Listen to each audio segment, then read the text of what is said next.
Welcome back to 1010's podcast with Michael and Adam and Robbie. And we have an extra person on the phone this week. We have Duston Nixon, who's technically a field reporter now, I guess. Reporter. Or he's that's the correct maybe term. he's an executive field reporter because he's technically the lead. Is he vice president He's of field vice reporting? president of field reporting for 1010's podcast. Welcome, sir. Where does the Photoshop aspect fit into this whole title? He's man. the director of Graphic design. He's the director of static visual medium. Ooh, I like Yeah. it. Static. I like that. Yeah, because Thomas is the director of dynamic visual media. I like it. Yep. So Makes I mean, sense. we need all these chairs filled. So, but anyway, Dustin went to FD Texas a few days ago, so it'd be a week ago when this podcast finally comes out. So, had you been to an FD event before? I had not. This was my first time. Drift event at all? Yeah, actually my first drift event at all, yeah. So you might as well start out at the top, right? Can only go down. Do you feel like your life this week after that experience has been like a black hole of despair like mine was after I went to FD St. Louis, or was that just me? So I have a little bit of a different experience whenever I go out and I get to shoot photos or like take in live music or different stuff. Like I feel like I'm kind of heightened afterwards. Like, yeah, definitely going back to work Monday morning and looking around at being At people stuck you there have to work with? being at a desk was a little not as cool as definitely not as cool as being around awesome race cars all for 2 days, but yeah, it's just I kind of ride a high off of it for a few days afterwards. So it was a mixed experience going back to work for sure. So I guess walk us through. I mean, start wherever you want to start. You want to start on Friday and just kind of walk us through your experience? Sure. Yeah. So Friday, got to the track, got all checked in and everything. Stood next to 5 of the guys from Hoonigan at the will call thing. You know, like no big deal. Try and act like they're not big, huge YouTube stars. You know, that kind of thing. Was it Danger Dan, or who was it?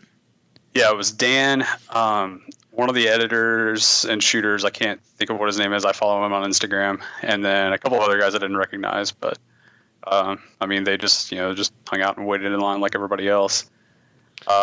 So went from there into the media meeting. There was like 5 or 6 of us. I think that they didn't really recognize that we were either first timers or hadn't been around very much. Got the briefing on where to go, where not to go. Basically, it was like there's 2 spots out in the middle of the track you can go to. Don't run between them while the cars are running. Don't run in front of a car. Don't do dumb stuff, basically. And then it was right from there into the first practice session. So put the vest on, get all the camera gear ready, and go out. And it's pro cars flying by at 80 miles an hour just right out of the gate. So kind of just jump right into it kind of thing. How was your experience with the paddock? Because I think people that don't go to a Formula Drift event, they don't realize that that's all open. I mean, you can literally walk right up to Chelsea Denova's car. It's right there.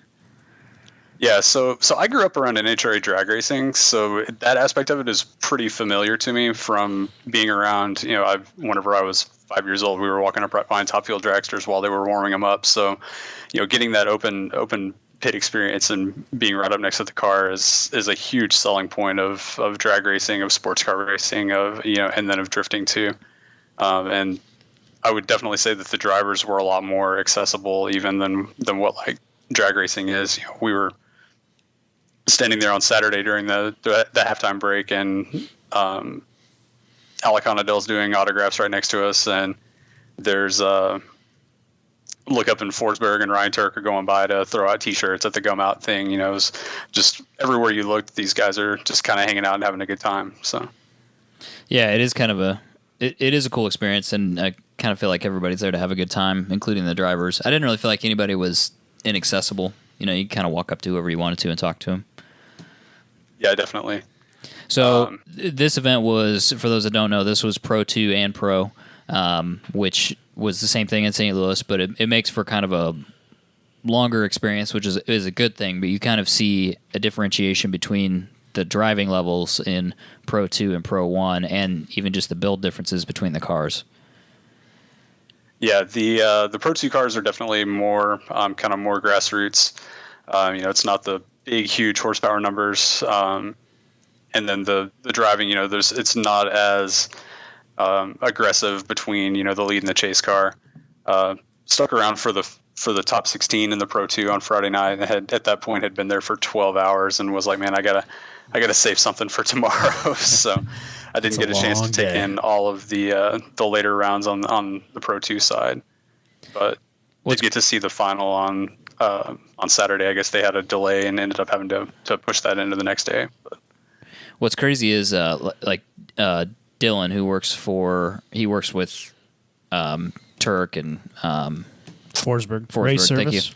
Yeah, well, I don't know what he's got his own shop. He's probably the best cage fabricator I've ever seen. Okay. For drift cages. Yep. Like he did the cages for they're doing that Blackout series. They had a $25,000 challenge, and so he did the cages for at least Forsberg's car. I don't know if he did Ryan's car or not, but his car. That's a realistic budget. $25,000 for a challenge. That's a different. Yeah, I know. Point taken. That's what the next challenge for the podcast is, right? $25,000 Porsche challenge is the next one that we're going to do, and then before we go to the $50,000 Ferrari challenge, which that might be interesting. A $50,000 Ferrari challenge. I think that might get a little repetitive because it'd be real hard to do. Or we just all be broken down, and that would be the end of the challenge. Fair. That'd be great. Whoever catches on fire last wins. Wins the trophy. Wins the carbon fiber trophy.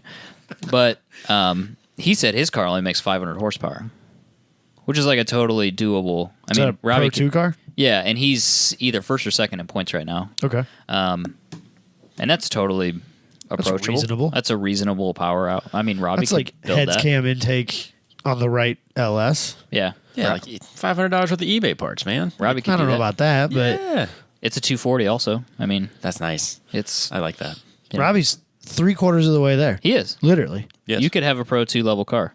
Or if you have $35,000, you could buy Kevin's old Pro 2 car. I saw that. That Skyline's for sale. I was going to tag everybody in it. Kevin's R32 is for sale if anybody wants it. $35,000, contact Injuku. Injuku Jam Jam on Instagram. He will sell it to you for money. It's a hell of a car build, I'm sure. Can you buy that on finance? Like if I just go to the credit union and be like, I want to buy a car. I don't see why not. It's still an asset. Tell them it's still a thing. Like Yeah. if they need a waiver or something that says that they can come take it from you if you don't pay for it, figure that out. And Juku can produce receipts, I'm like sure. a title or something, right? It might have a title. It's not street legal, but it might have a title. Yeah, we'll figure it out. So that's an option for Robbie.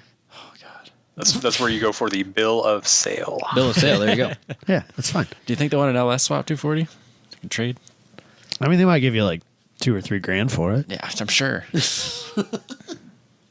So anyway, you got through. You did your thing on Friday, and then went into Saturday. Basically, the whole event on Saturday. There was a little bit of practice on Friday, but kind of walk us through the series of events on Saturday. So Saturday started a little bit later. You go right into pro practice. I jumped out, went out on track and walked through the grid while they were waiting to go. Played it cool. Was like, okay, yeah, it's race cars. That's cool stuff for drift cars. And then once they started firing up, it kind of went from like, yeah, I'm cool to like, oh man, this is awesome. So, got a lot of shots of the drivers just hanging out and talking before they started the runs. And then just shot I think it was an hour and a half practice session and just played with different settings on the camera. I was pretty happy with what I got Friday. So Saturday it was like, let's start pushing the shutter speed slower. Let's just start, taking a lot more just big long burst sections and trying to get something that's that just kind of wow picture, that gets a lot more blur and a lot more speed and emotion in it. I shot from a couple places during that session, and then I guess from there, I don't have the schedule with me anymore. Both days just kind of blur together at this point, but Sure. there was a little bit of a break, I think, and it was super hot. So Friday we got a rain break that kind of broke the temperature some, And then Saturday it was just blazing hot and super humid. So Jeff Jones lost like his mechanic or something. I saw that. They had to put him in the truck with the AC on. Like he got real heat exhaustion. Yeah, it was legitimate. Like I mean, I've lived down here. I do track days down here and all that stuff. I'm used to it, but just being out just with the sun just baking down on you because there was literally no shade out there to get out of it whenever you were on track. So I guess we went right from practice. There was a little bit of a break, and then I went right into top 32. So kind of ran off the track, went back to the media center, grabbed some more water, and ran back out and just got back to it as they were starting top 32. By the looks of the pictures, you got to go down into the area where I don't know what you want to call that, like their staging area by the start, while they were kind of all lined up. This would have been before like the top 16 introductions, but just where they're staged up to go out on track. Which is pretty cool. I mean, you got some cool pictures out there of those guys, hanging out, getting the cars ready. Yeah, so Texas is kind of interesting. I'm not sure if this is a typical setup. So they've got the main pit area that's over, kind of like going into turn one of the NASCAR track, and then they actually have a place where they're kind of staging and working on the cars before, I guess, during practices, and then going into the top 32 and top 16, where they've got like 10x10 pop-up canopies and all their support vehicles and stuff are out actually on the backside of where the actual course is. So walking around in there, you get to see a lot of the crew guys, doing the prep work between the sessions and all that kind of stuff too. Get right up close to all the different cars and, see them. I got to see them putting the back end on Alec Conadale's car after he caught the tire barrier and ripped the whole back end off the car. And just a lot of different cool stuff, getting to see the details of the cars and the details of the builds, and both the really clean, super nice things, and then some of the more race car function over form aspects of the cars too. So yeah, especially when they're slapping stuff back together in like a 5-minute stop, and what they got to do just to get the car back on the track. Yeah, definitely. I think I'm not sure if it was I think it was a power steering pump that they were changing on Vaughn's car in a 5-minute timeout, which sounds like a hellish nightmare to me. And these guys were just like, business as usual. That's impressive. Yeah, and they did it. They just knocked it right out. Yeah, he literally started the car with 2 seconds left or something like that. It was crazy. Yeah. That's nuts. It is nuts. It's crazy how fast those guys can work and what. But those cars are designed for that. I mean, they're race cars. Yeah, totally. So yeah, especially Vaughn and Chelsea's cars. They're the development level. So it pains me as a lifelong GM and Camaro person, but I think the Mustangs were my favorite out of all of them. Like the sound, and they're just so animated, the way the suspension works and everything. And then Chelsea especially just puts on a hell of a show. So well, especially when you consider, I think Chelsea has the least horsepower of anybody on the grid. He only makes 700 some horsepower. Yeah, only so, and it's only a Roush motor, So. Right? Yeah, it's no big deal. Yeah.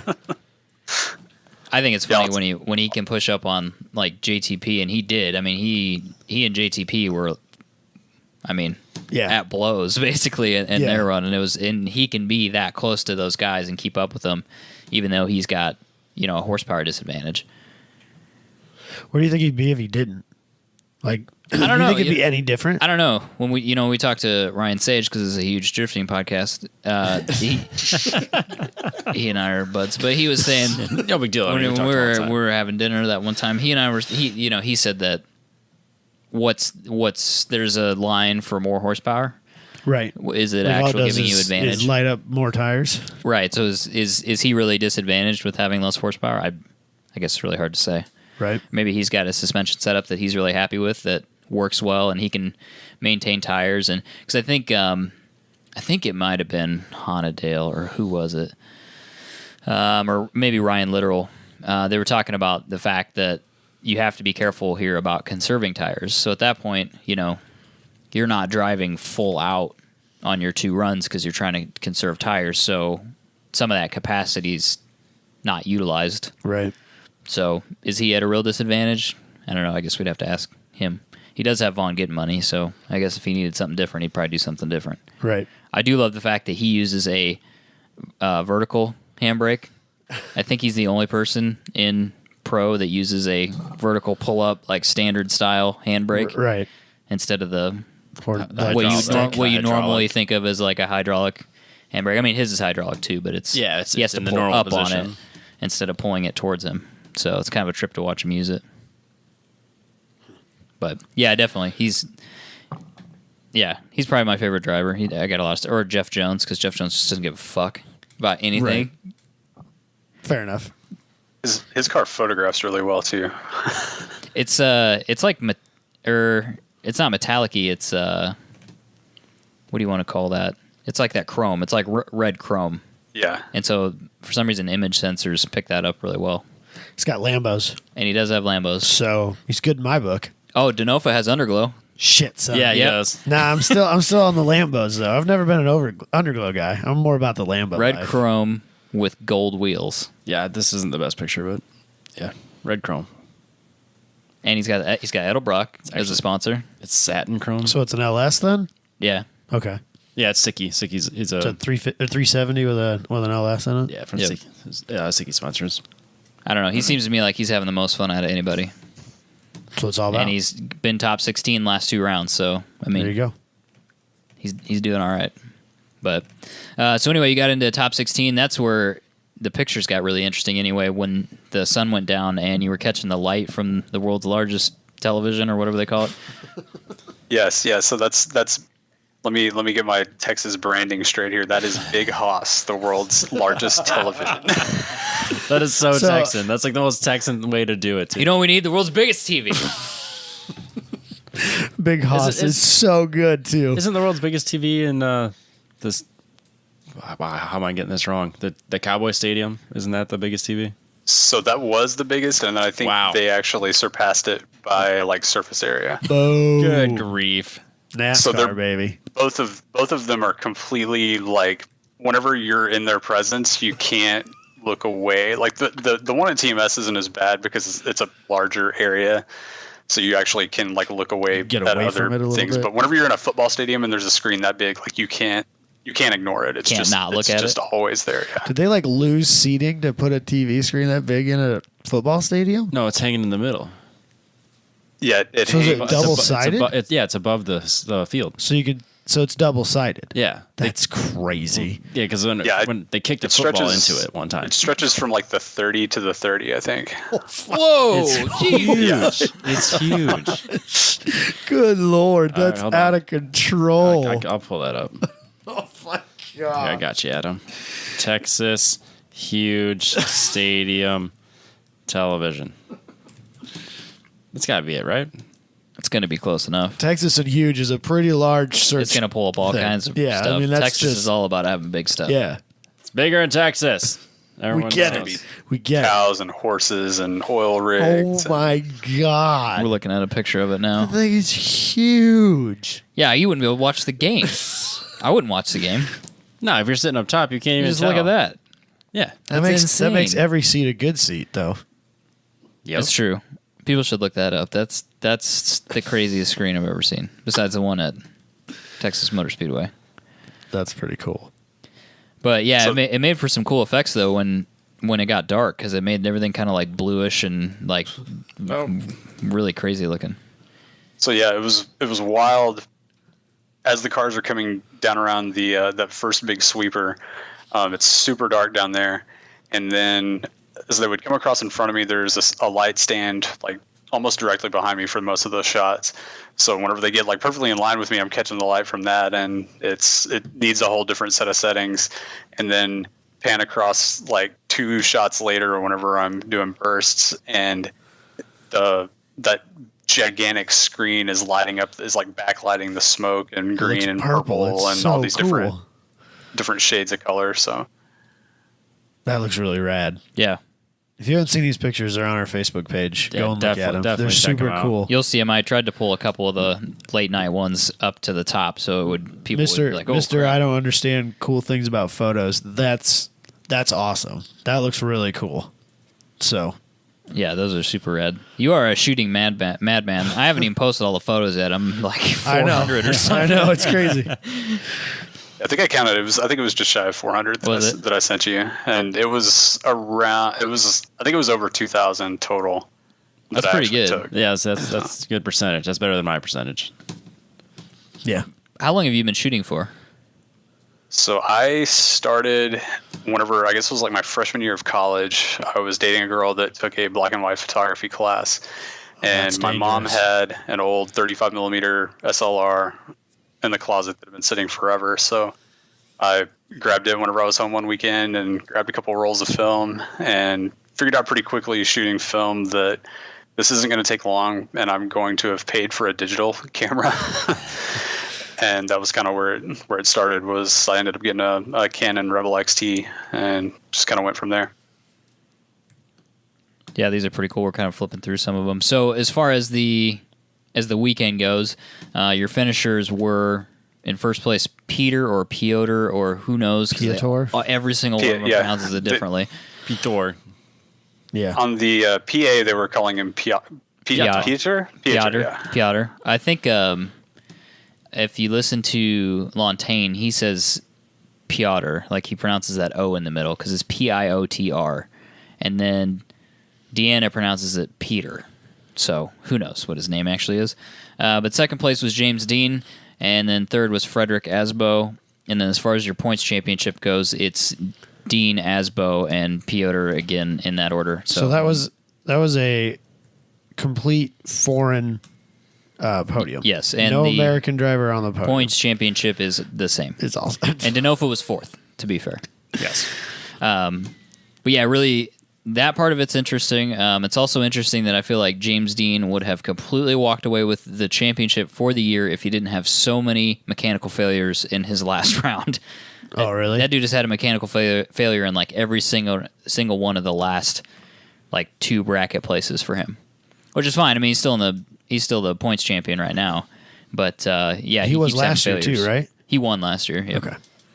So, but yeah, he would have walked away with it this year if he didn't have mechanical problems. Which, I mean, he is an amazing driver, and I'm sure he's driving that thing to the absolute hilt. So I don't think it's not going to say it's his team's fault by any means. That's what happens when you're 1,000 horsepower and you beat the snot out of it. Yep, he drives it hard. There's no doubt. So he just needs to plan the breakage in time for them to be able to pull the spare car out of their transporter. Yeah, I think I forgot to mention that when I went to St. Louis. They have a whole other car. Should just be parked down, behind the canopy. Like, why just have that bad boy ready to rumble like at any point?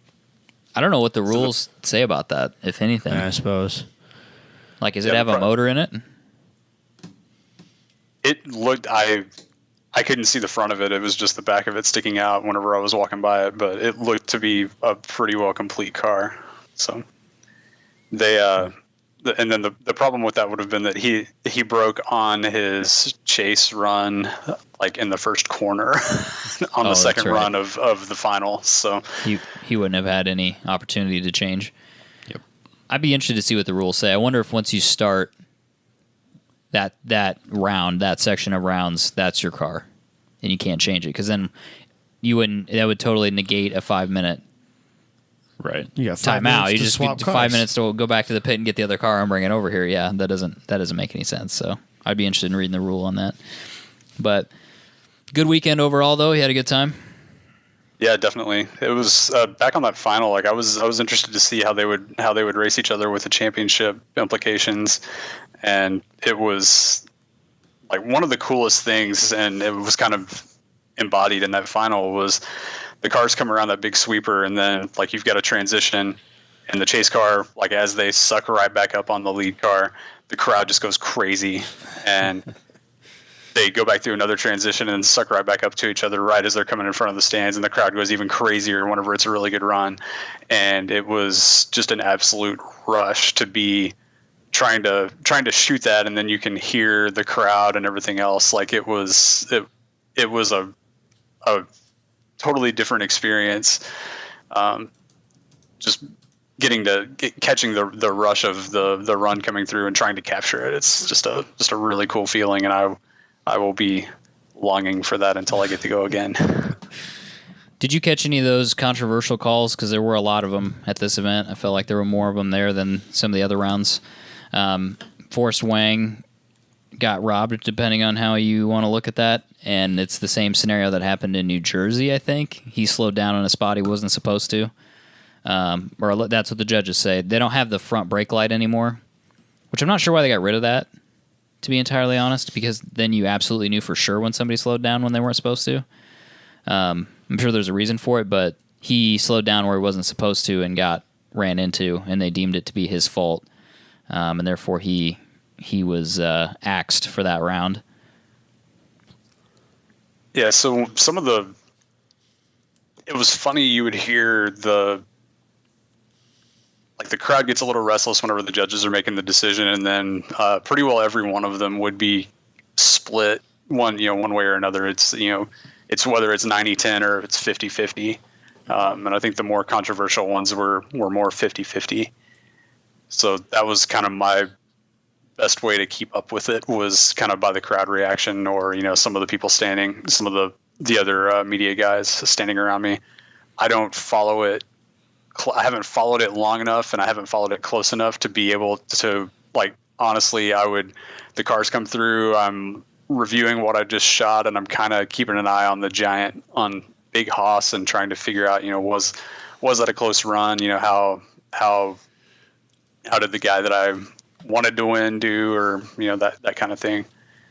So it was pretty overwhelming to try and shoot it and keep up with it at the same time. So I was watching it on my phone, if I'm honest. When I was there. When I was there, I was watching it on my phone, too. Watching the live stream? I was watching the live stream on my phone because I have unlimited data. I was like, man, fuck it. Yeah. But that helped because it was delayed, too. You didn't have Big Hoss either. I didn't have Big Hoss, no. And I couldn't hear anything where I was.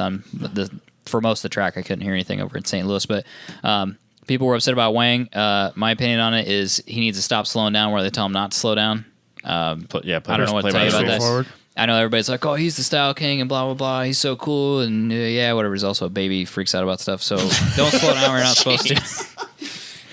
That's probably not entirely fair. He's not coming on the number 2 podcast. Okay, wait, I take it back. To be fair, he hasn't said anything about it this year that he's upset about any of the calls. He's been very diplomatic in his response to it.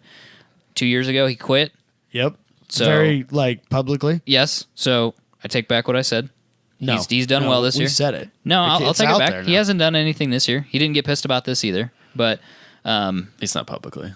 Not true. I don't know. Which is really all that matters at this point. I mean, you can be mad by yourself. It's all good. Right, and I'm sure he probably is mad.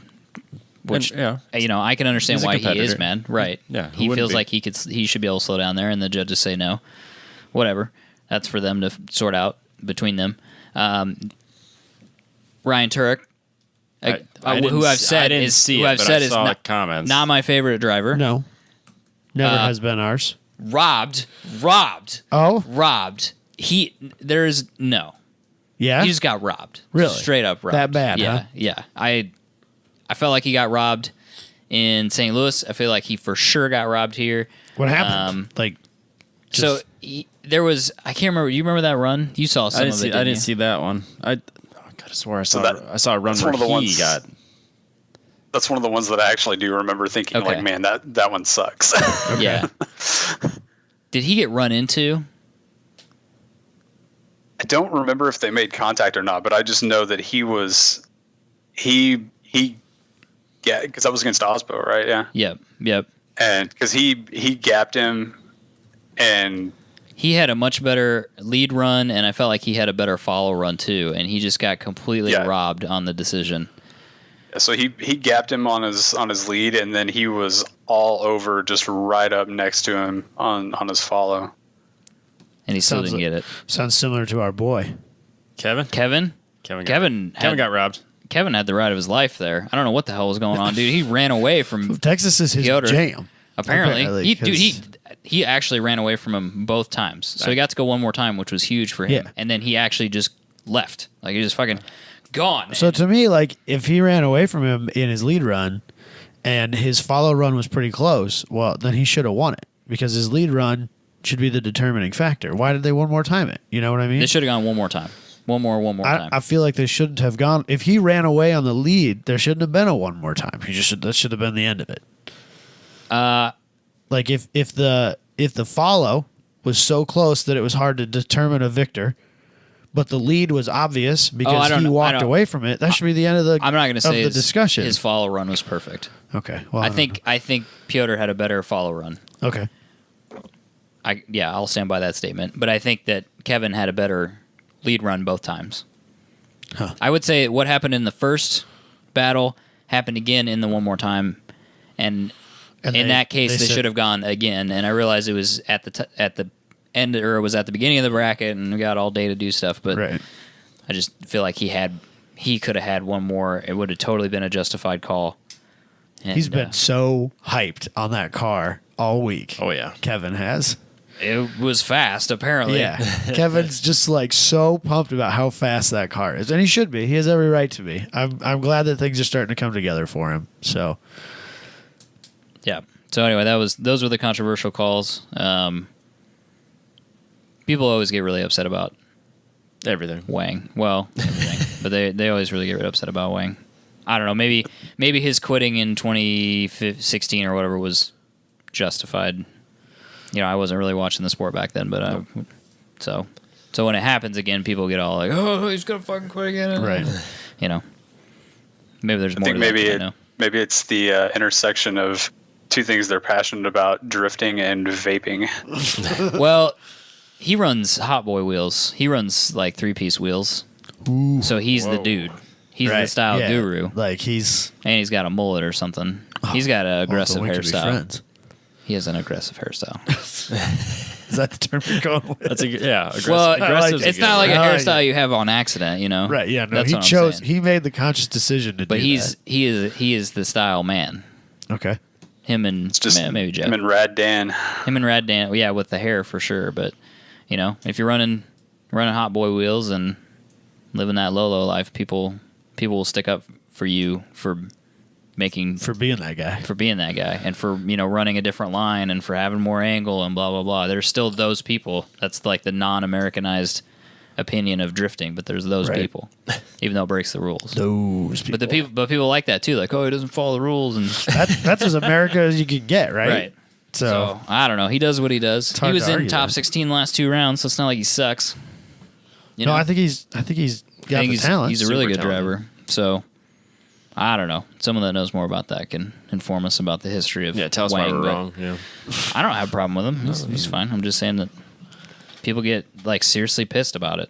Formula Derp posted about it, They posted a lot about a lot of stuff. Yeah. But anywho. Any last thoughts, Dusty, as far as the weekend went? And it is just, I think I said it in the description on the album on Facebook. Like if you're at all interested in the sport and it's coming anywhere near you, it is so worth it to get out and check it out. Watching these guys just fling these cars around. So I'd seen it the last couple of years at the Texas event of guys getting into that tire wall on that last section before the finish and just couldn't believe, like, how does this happen? And then the first pair I see go off and they're on a tight lead follow, just chucking it off into that corner. And the car just gets out to this point, like right next to that wall, and just stays there and then accelerates out of it. It's just it's just like the hair stands up on my neck just thinking about it. And the progression through the weekend of watching, practice runs where guys aren't, they're not really being aggressive. Everybody's still feeling it out, to the first pair of the top 16 on Saturday night is just, they come through and they're on it harder than they've been all weekend, and they're closer than they've been all weekend. Was just an incredible experience. And then hearing the crowd be so into it, and just seeing the passion of all the people that were there and how excited they get to see these guys run. And it's just a really, really cool all around experience. I think that sums it up well. Yeah. I think on that note, we'll just leave it there. Well, we really appreciate it. We appreciate you coming on. We appreciate you taking photos. You're in the Optima streetcar challenge, yes? Yes. Okay, that's coming up. Your final for that.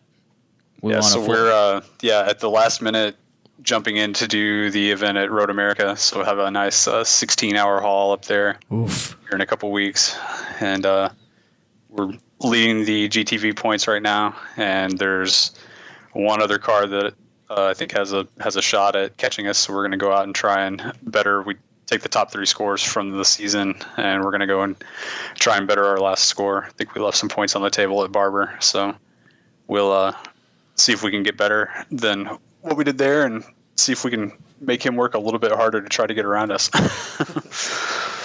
Well, let us know more about that as it gets closer, and let us know the outcome of that, because we'll definitely share and campaign for you, because we appreciate we appreciate your help. And if you want to do something for Lone Star, let me know, because I know who that is. Like, I don't have I'll figure it out. It's no big deal, but I know. But I have the internet and Google, and I will figure out who runs it. Definitely. Plus, he's on YouTube. Like, you can look him up, the dude. But my point is, if you want to go and do something for them, we will see if they will be amenable to that. Awesome. So, well, I've told you about 100 times already, but I super appreciate you getting the media credential hooked up. It was an absolute blast, and I can't wait to go do more of it. I thought for sure that they would reject that one, like these idiots again. Like that last one was a pity, a pity acceptance. I thought for sure that was going to get rejected, but when it came through, I was very pleasantly surprised. They were like, "Hey, wait, isn't this the number 2 drift podcast?" This is the number 2 drift. Oh man, they're getting big time, getting all the way to Texas. Yeah. Dustin, tell people what happened when you told people that you were shooting for the number 2 drift podcast. Yeah, so it elicits a wide array of responses. Most frequently, Maximum Driftcast. No. Yeah, they're number 2 then. Absolutely. You can bleep that out if you need to. Nope. I'm sorry, I should have censored it myself. But. No, it's totally fine. They cold shouldered us at Grid Life. It's fine. Yeah. Did they? I walked past them like a bunch of times. They're like, no. Did he they? purposely avoided eye contact with me. Yeah. He did? Yeah. Where was I? I was taking pictures in who was it? In the campground. The gray-haired one. All Sam? of them. Sure. I'll have to have a talk with Sam. Yeah, via email. I know who that is. Yeah. Saw him on YouTube. I was all about talking to him. I was taking pictures, and they're driving up on the golf carts, and I'm taking pictures. I was gonna take a picture of them, and as they saw me do it, 10-cent shirt on, they both turned away. I was like, dude, I think they know us intrinsically. Really? I think they're aware of our existence. No, they are, because Corey commented on Zach's painting. And because Zach said something about them being the number 2 drift podcast, and Corey commented on it. That's right. So they're aware. Oh, it's amazing. Even if they hate us, they're aware. Maybe they hate us. We should try to talk to them. We should try to make friends with them. Number 1, number 2. I mean, we might as well work together, right? So, what was the other thing they said that you were doing? They thought you were shooting for D-Max or something? For which? When you told them that you were shooting for the number 2 drift podcast, didn't they say that you were shooting for D-Max? Or what was the other response that you told me? I think that was the Maximum was the main one. I don't remember. Yeah, no, that's okay. That's a great response. Thanks again, Dustin. I appreciate it. We're going to sign off with you, and we're going to keep rolling here. So we'll talk to you. We'll talk to you later. Awesome. Appreciate it again, guys. Yep. Thanks, man. Later. See you, buddy. Thanks. So I would love to do an opener, but I'm pretty sure we don't have a sponsor anymore. So, you son of a bitch, Adam. That's okay. It's been on sponsor before. He was outrageously offended. Well, not only is he offended at Adam, but then he's challenging me to fights because I don't want to. It's probably because he's mad at him. Yeah, he's taking it out on me. He started it. He's like, the French, do they make food? That's like his thing. That's what Booney does, is food. Outrageously offended. I felt that he was... I can't read the text message that he sent me. Yes, you have to. No, I won't. What I think is funny is that he doesn't even talk to me about it. Like, if you got That's because he's mad. If you've got a problem, just we'll talk it out. We'll hug it out, and it'll be fine. And then you're like, I love the Eagles, and he's like, talk to me, man. I'm done. Just talk to me about it. I thought he was ultra aggressive about the not hugging. He's like challenging me to jiu-jitsu fight. And he's like, you don't know Muay Thai. Fuck that guy. Yeah. Like, whoa. No. I think he meant that if you don't give him a hug, he's going to jiu-jitsu you into a hug. No, he's taking his anger at Adam on me. I think he just wants to give you a hug. That's fine. I think he was wanting to show you love and affection, whether you liked it or not. I believe he referred to it as a snuggle struggle.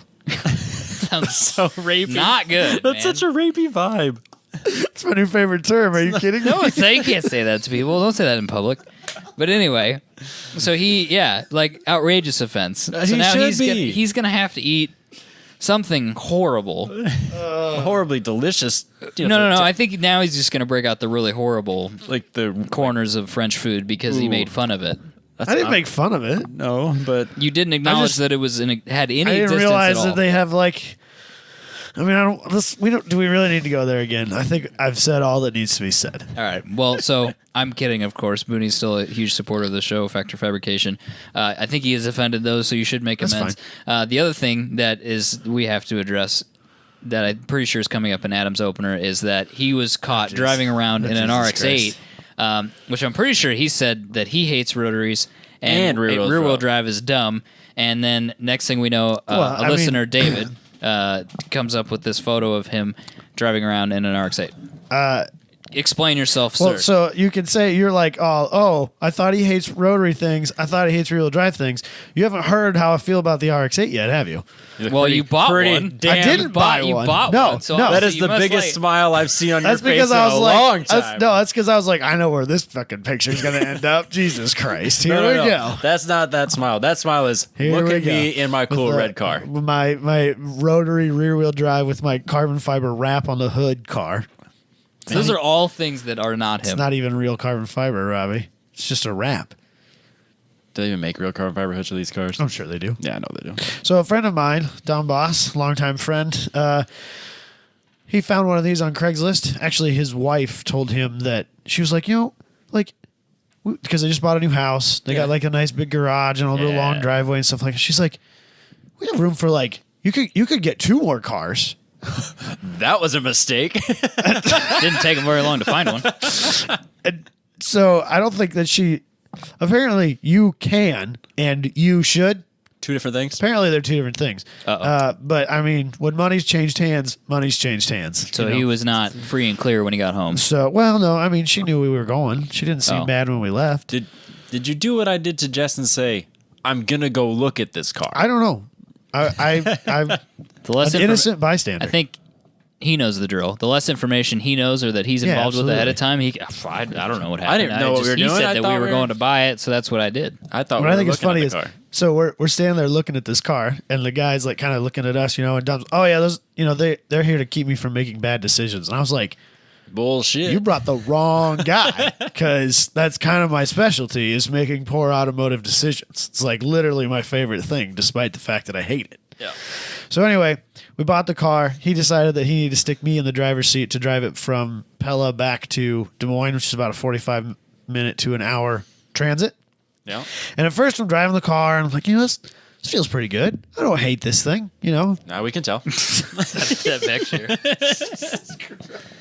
I mean, That is the smile. Look at him. This is a happy Robbie's man. zoomed That's so far in, it's I've like ever seen. super blurry, but whatever.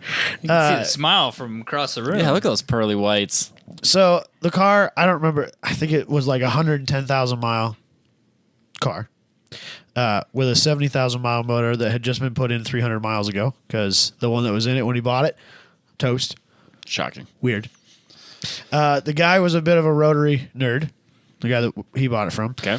So he said it was like, this was a 12th one he's owned or whatever. And like literally he was selling this one because the motor that he had pulled out of this one, he had built, and he's buying another black car because he doesn't really like red cars. So he's buying a black one, and he needs this money so he can go buy that one and put this built motor in it and, rotary things. Yeah. It's fine, whatever. So the guy had said that he had removed the catalytic converter, because apparently, I can't confirm or deny it, but allegedly that fixes a large percentage of the problems that particular rotary had with it. Yes. Because apparently, I guess it gets hotter, and you burn holes in the exhaust something or another, and that's why you fry apex seals. Okay. I think I want to say exhaust valves, but that's not the right. They get clogged, and then it puts back pressure on the engine, and that's bad. That would be bad. That's what I was told by the rotary form. I don't know. But so he has, the cat removed, And these do a little bit of. Allegedly. Oh, it's not there. I can assure you of that. It's allegedly. You're sure not there. Oh, right. Yeah. Right. Yeah. Sorry. That would be- No, we live in Iowa. That would It's be fine. illegal. It's there. Don wouldn't do that. It's No, allegedly. Don would never buy an not illegal there. car. No. It's fixed now. No, none of us would drive vehicles with illegal exhaust on them. We love nature. I think all my Yes. stuff's old enough that I can say Except that. the It doesn't. Genesis. Genesis has a cat, so we're good. Oh, okay. Allegedly, That's fair. we're fine. What year do I have to have? I don't know. What year's my An 240? 25 years, maybe. I don't Ooh, think we're that's close. how that works. Oh. I think it's just like a year. Like this Is is it when like we 74 introduced. or This is something? when we introduced Oh, emissions you and might be everything right. after Yeah. that is. You might be right. I think it's 74. Yeah, I'm pretty sure even I don't own a car old enough for that. I think maybe the Fiat. The Fiat might be old enough. Yeah. Yeah. I want to say it was like Allegedly. mid 70s. Yeah. Yeah. The 240 So- is not, which is why it is It's a race car. Yeah, Not no. a street car. It's not a street car. barely been on the street this year. More than mine's been on the street, so Not by whatever. much. Anyway, so driving along, no cat. It smells like it's burning oil all the time, which is granted a familiar smell in my life, but I know the smell. it's I know like it. it's not that. That's not a smell that I want because it's better. You know what I mean? Yeah. Like this car is better because it smells that way. Like my truck smelled that way because it was slowly dying on me, and I had accepted that fact, and it Yes. was going to blow up, and then it did. This car, like it's better because of that. I think non-cat V8 smell. It Yeah. has a smell. Yeah, it has a smell. It's absolutely. like the best smell ever. But this just smelled like burning oil. That's not no. Because I think that, if I understand this correctly, probably wrong. I know that we have at least one RX-8 owner who listens to this, so He'll help us. it's fine. And bear in mind, this car does not have the original engine. I have zero information on its history. It's been at least at some level mildly modified. So this definitely does not represent, my opinion of this particular car does not necessarily represent all RX-8s. Jeez, way to put a disclaimer on No something, dude. Just kidding. own your opinion on it. Well, so because I'm going to be honest with you, at the end of the day, like the car handles really well, it performs pretty well. I don't think I would own one. I would drift one. So I think I would own one as a track car. The transmission tunnel got crazy hot. Just crazy hot. And then it heated up the footwell really bad. And I don't know if it's just that car or if that's an maybe he's got an RX-8 exhaust thing. leak. Yeah, he Maybe really that's an bad exhaust RX-8 leak. thing. I don't know. Yeah, it's but curious it how it's routed. sucked. And so like 10 But- minutes into it, I was like, this car's pretty sweet, right? But like 30 minutes into it, I was like, man, my feet are on Foot fire. is hurting. And an hour into it, I was like, get me out of this damn thing. This is out of control. You could fix that. And so that's it's got where an I'm exhaust kind of leak. at on that car. Like maybe that's just the way they all are. Maybe it was just this car. I'm not into it though. If it didn't have air conditioning, I assume. It did have air conditioning. Oh, it did. Yeah. So if it had, But it was still hot enough to keep the foot make area. your foot hurt. Well, I never I suppose I could have, but I never pointed the air conditioning at my feet at any point as I was in my drive, I guess. So it wasn't like it was so uncomfortable I needed to do that, but it was definitely warmer than it should be. It probably has something to do with his modified exhaust. I wonder, I don't know what the exhaust routing is Probably right next to your in foot. relation to the transmission tunnel. So maybe that's what it is. Maybe no cat. Because the 240 was that way. Because the aftermarket exhaust ran basically right next to my foot. Right. And then if you had the windows open, the pressure would suck all the heat from the exhaust up through the transmission tunnel and into the car. Nice. So if it was 100 degrees out, it was actually colder, air quotes. It was not as hot if you had the windows up Yeah. because now the heat would come in. Yeah. So, So other than that, I mean, as a track car, as like a fun car that you're not going to daily drive every single day, that car would be great. I totally get it. The price point is really, really hard to argue with. But like, if you buy the car and you're driving it around and you're like, well, I feel like I've gotten to the point where I feel pretty comfortable in this car. I'm really getting the most out of this car on the track. Now it's time to make it a little more powerful. Like, you don't have dick for options that are reasonably priced. Yeah, I believe that. And that's kind of the problem with naturally aspirated small displacement engines. If they don't come factory turbocharged, you're going to spend an arm and a leg to get something and it's not going to be reliable.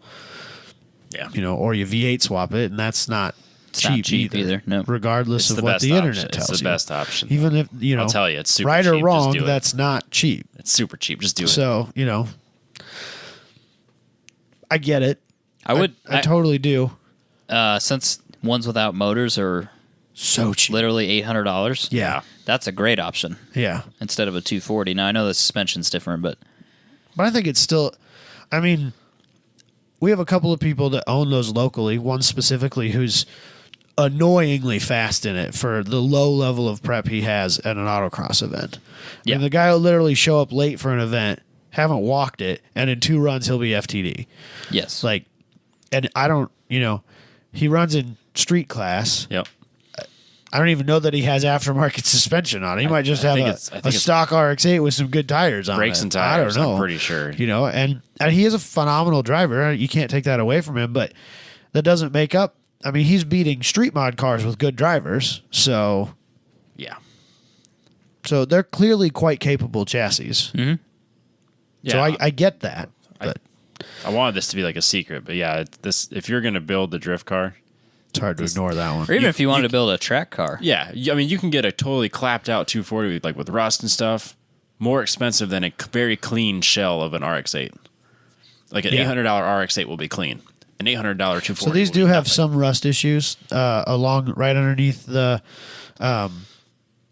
right under the sill for the door and stuff like Yeah, that, yeah, and yeah. then over the rear fender or the rear quarter where it meets the bumper, that will rust. Okay. So if you live in the part of the country where that's a concern, then you need to watch for that. Keep an eye on it. But still, so does every other car in Iowa.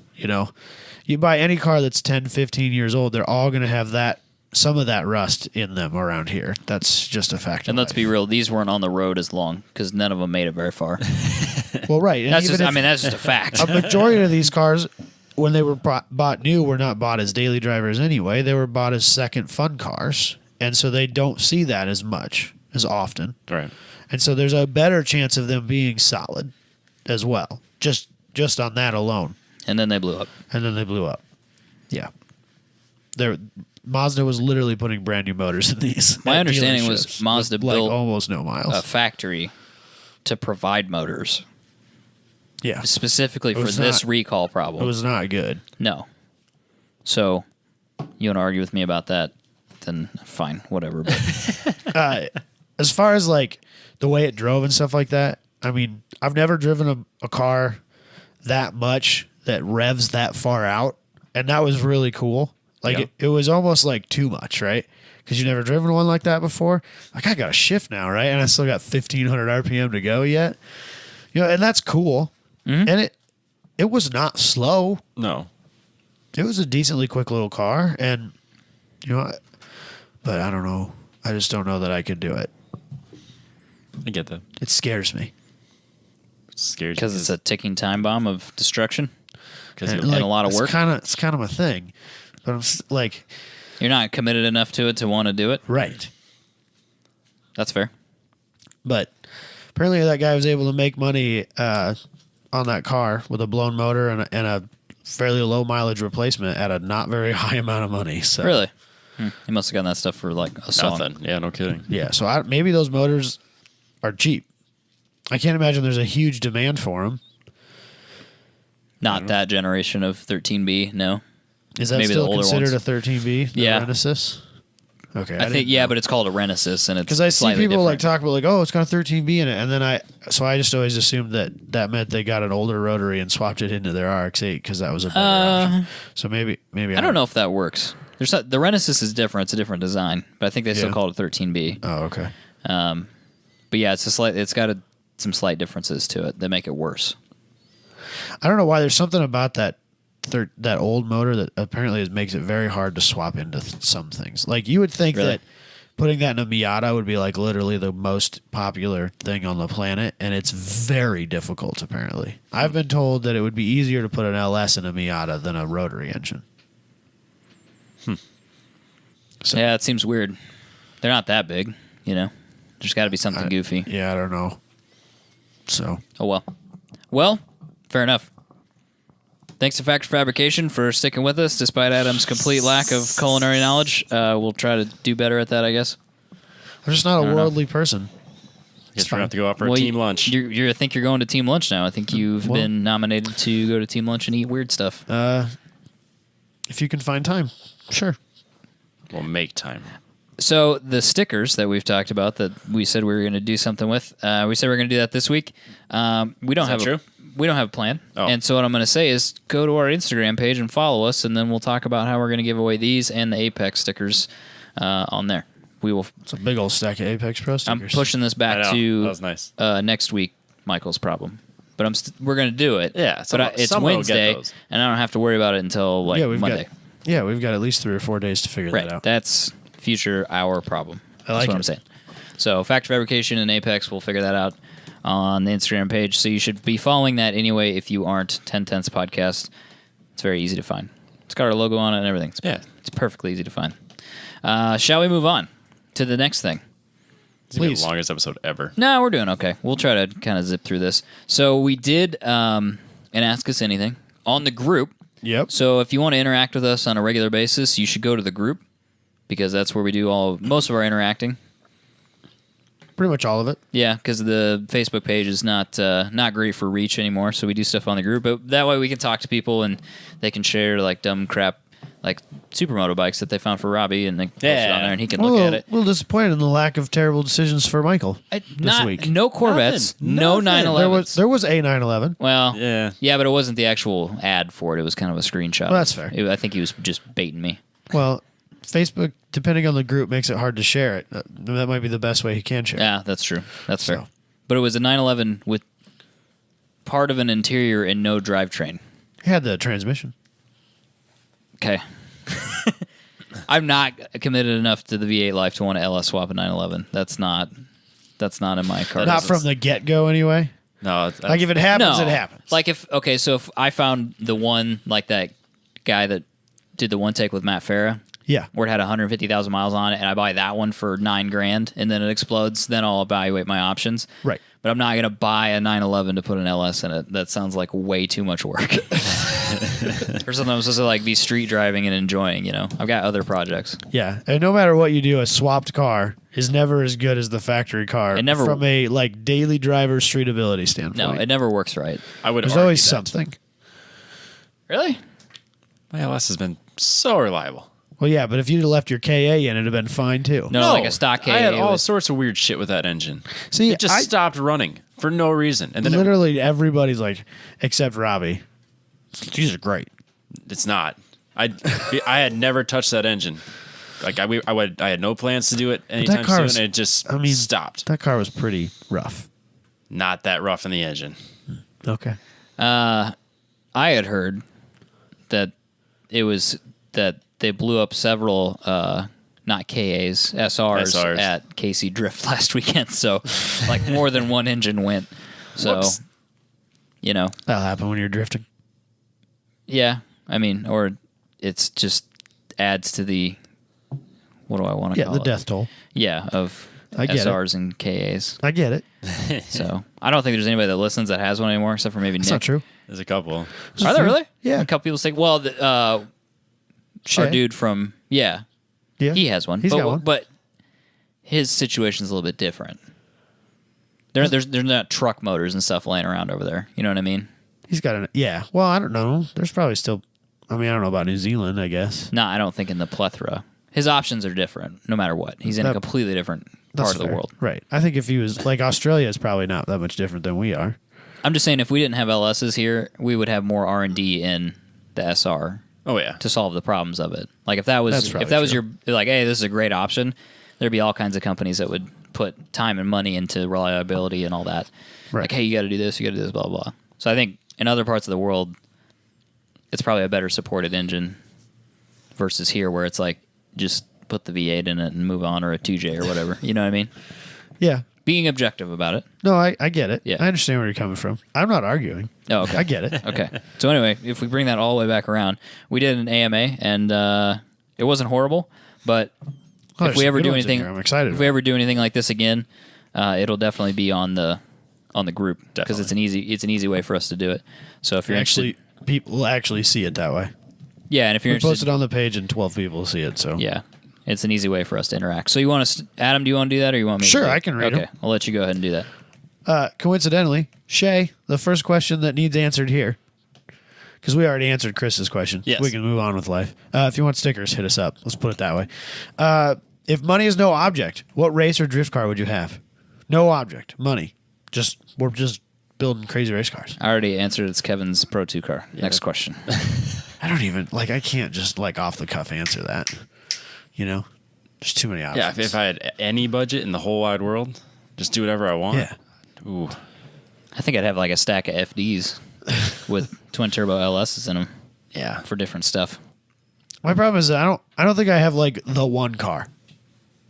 No, not at all. Yeah, it depends on what I'm doing. Like, am I set on drifting? Am I set on grip racing? What series am I racing in? Well, it says drift or race. I think that's Yeah, for you all to of them. determine. I know that's the hardest part. It's easier when Yeah. you have 2 options. Now I have 100 options. Yeah.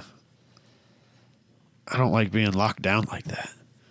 I like just having a broken car in my garage. No money to work on it. That's better. I would have all of the race cars. I think I would professionally just go around and buy vintage race cars and stuff at concourse events. I think that's what I would do. I feel like I would probably own something old and ridiculous for sure. If a 250 GTO came up for sale, I would buy it. Fair. Yeah. And then race Alfa Romeo 033, and I would race it, and people would Lose. they would gasp and drop their handkerchief. You know what I mean? But that would be my lifestyle. I don't know. How about let's go with a GT40 and I'll do endurance racing. There you go. That's a great answer. Spencer says, if you were to do a non-automotive podcast, what would it be about? And I have an answer for this. Okay. I've actually talked to people about it. I don't have the level of free time required for this podcast, let alone 2. But if I were to do it, it would probably be construction related. I think a lot of people would listen to that. So I don't think that that's a very well supported market. I think that that's a group of people who have time to listen to podcasts, while they're at work and stuff like that. And pretty much every podcast that I regularly interact with the hosts of, at least one of, is a construction worker, which makes finding hosts very simple. So, I think it would probably be more of a predominantly interview-based show where we reach out to people who do crazy things and build cool stuff and, company reps and stuff like that. And we talk to them about it. I think that would be what it would be more than this show is. But I think that's what I would do. It'd be way more popular than this show by tenfold. There's a good I think chance. so. There's a good chance of it. I feel like it'd be easier to get sponsorships too. It'd be way easy to get small, dude. Construction, equipment and material manufacturers love to throw money at stuff. Right. Just chuck Right. huge amounts of money at stuff. Yeah. Milwaukee, you kidding me? Yeah. Klein Milwaukee be tools, stuff $3 or like $4 that. million. That'll cover it, right? Exactly. Yeah. Okay. So- Sounds great. Watches, obviously, probably watches or Right. Coffee. nah. I don't think I do a whole podcast on coffee. I think that'd be real hard to do. Yeah, coffee's one of those things I would love to be into, but you got to choose your battles. You know what I mean? I was talking to Scott about. He's like, "Oh, I'm looking at this Chemex pour over or what it was." I was like, "Dude, we can't talk about this because there's too many. I'm doing too many things. We can't talk about coffee and espresso and how this region's beans better than blah blah blah or whatever. I don't have time. No, I'm not even going to engage in the conversation right now. Stop it. Because then I'll get on Google later and Amazon and stuff, and I'll start buying stuff. So we're not doing this. So watches, that's it, I think. Or Hatercast, obviously. Yeah. Do Hatercast. I'd want to do just pure comedy. Comedy podcast. Yeah. Yeah, I don't know. Okay. What's next? Pornhub. The Pornhub podcast. Zach wants to know what are we dressing up for for Halloween? I haven't dressed up for Halloween in. I'll bet I was. I was in college. So I didn't even do that. I'll Maybe bet I was 2000 12 the last time I did Halloween. 2013, 2012. That was 12. Yeah, Yeah, I'm with you 2012. on that too. I was the Joker. We already bought a Lightning McQueen costume with a fake helmet for my kid. So That counts. Yep, that's good. That answers the question. we had discussed buying him a racing suit and getting us pit crew because I found that Ooh. a family costume with fake tools and everything. Nice. But I don't think that's what we're doing.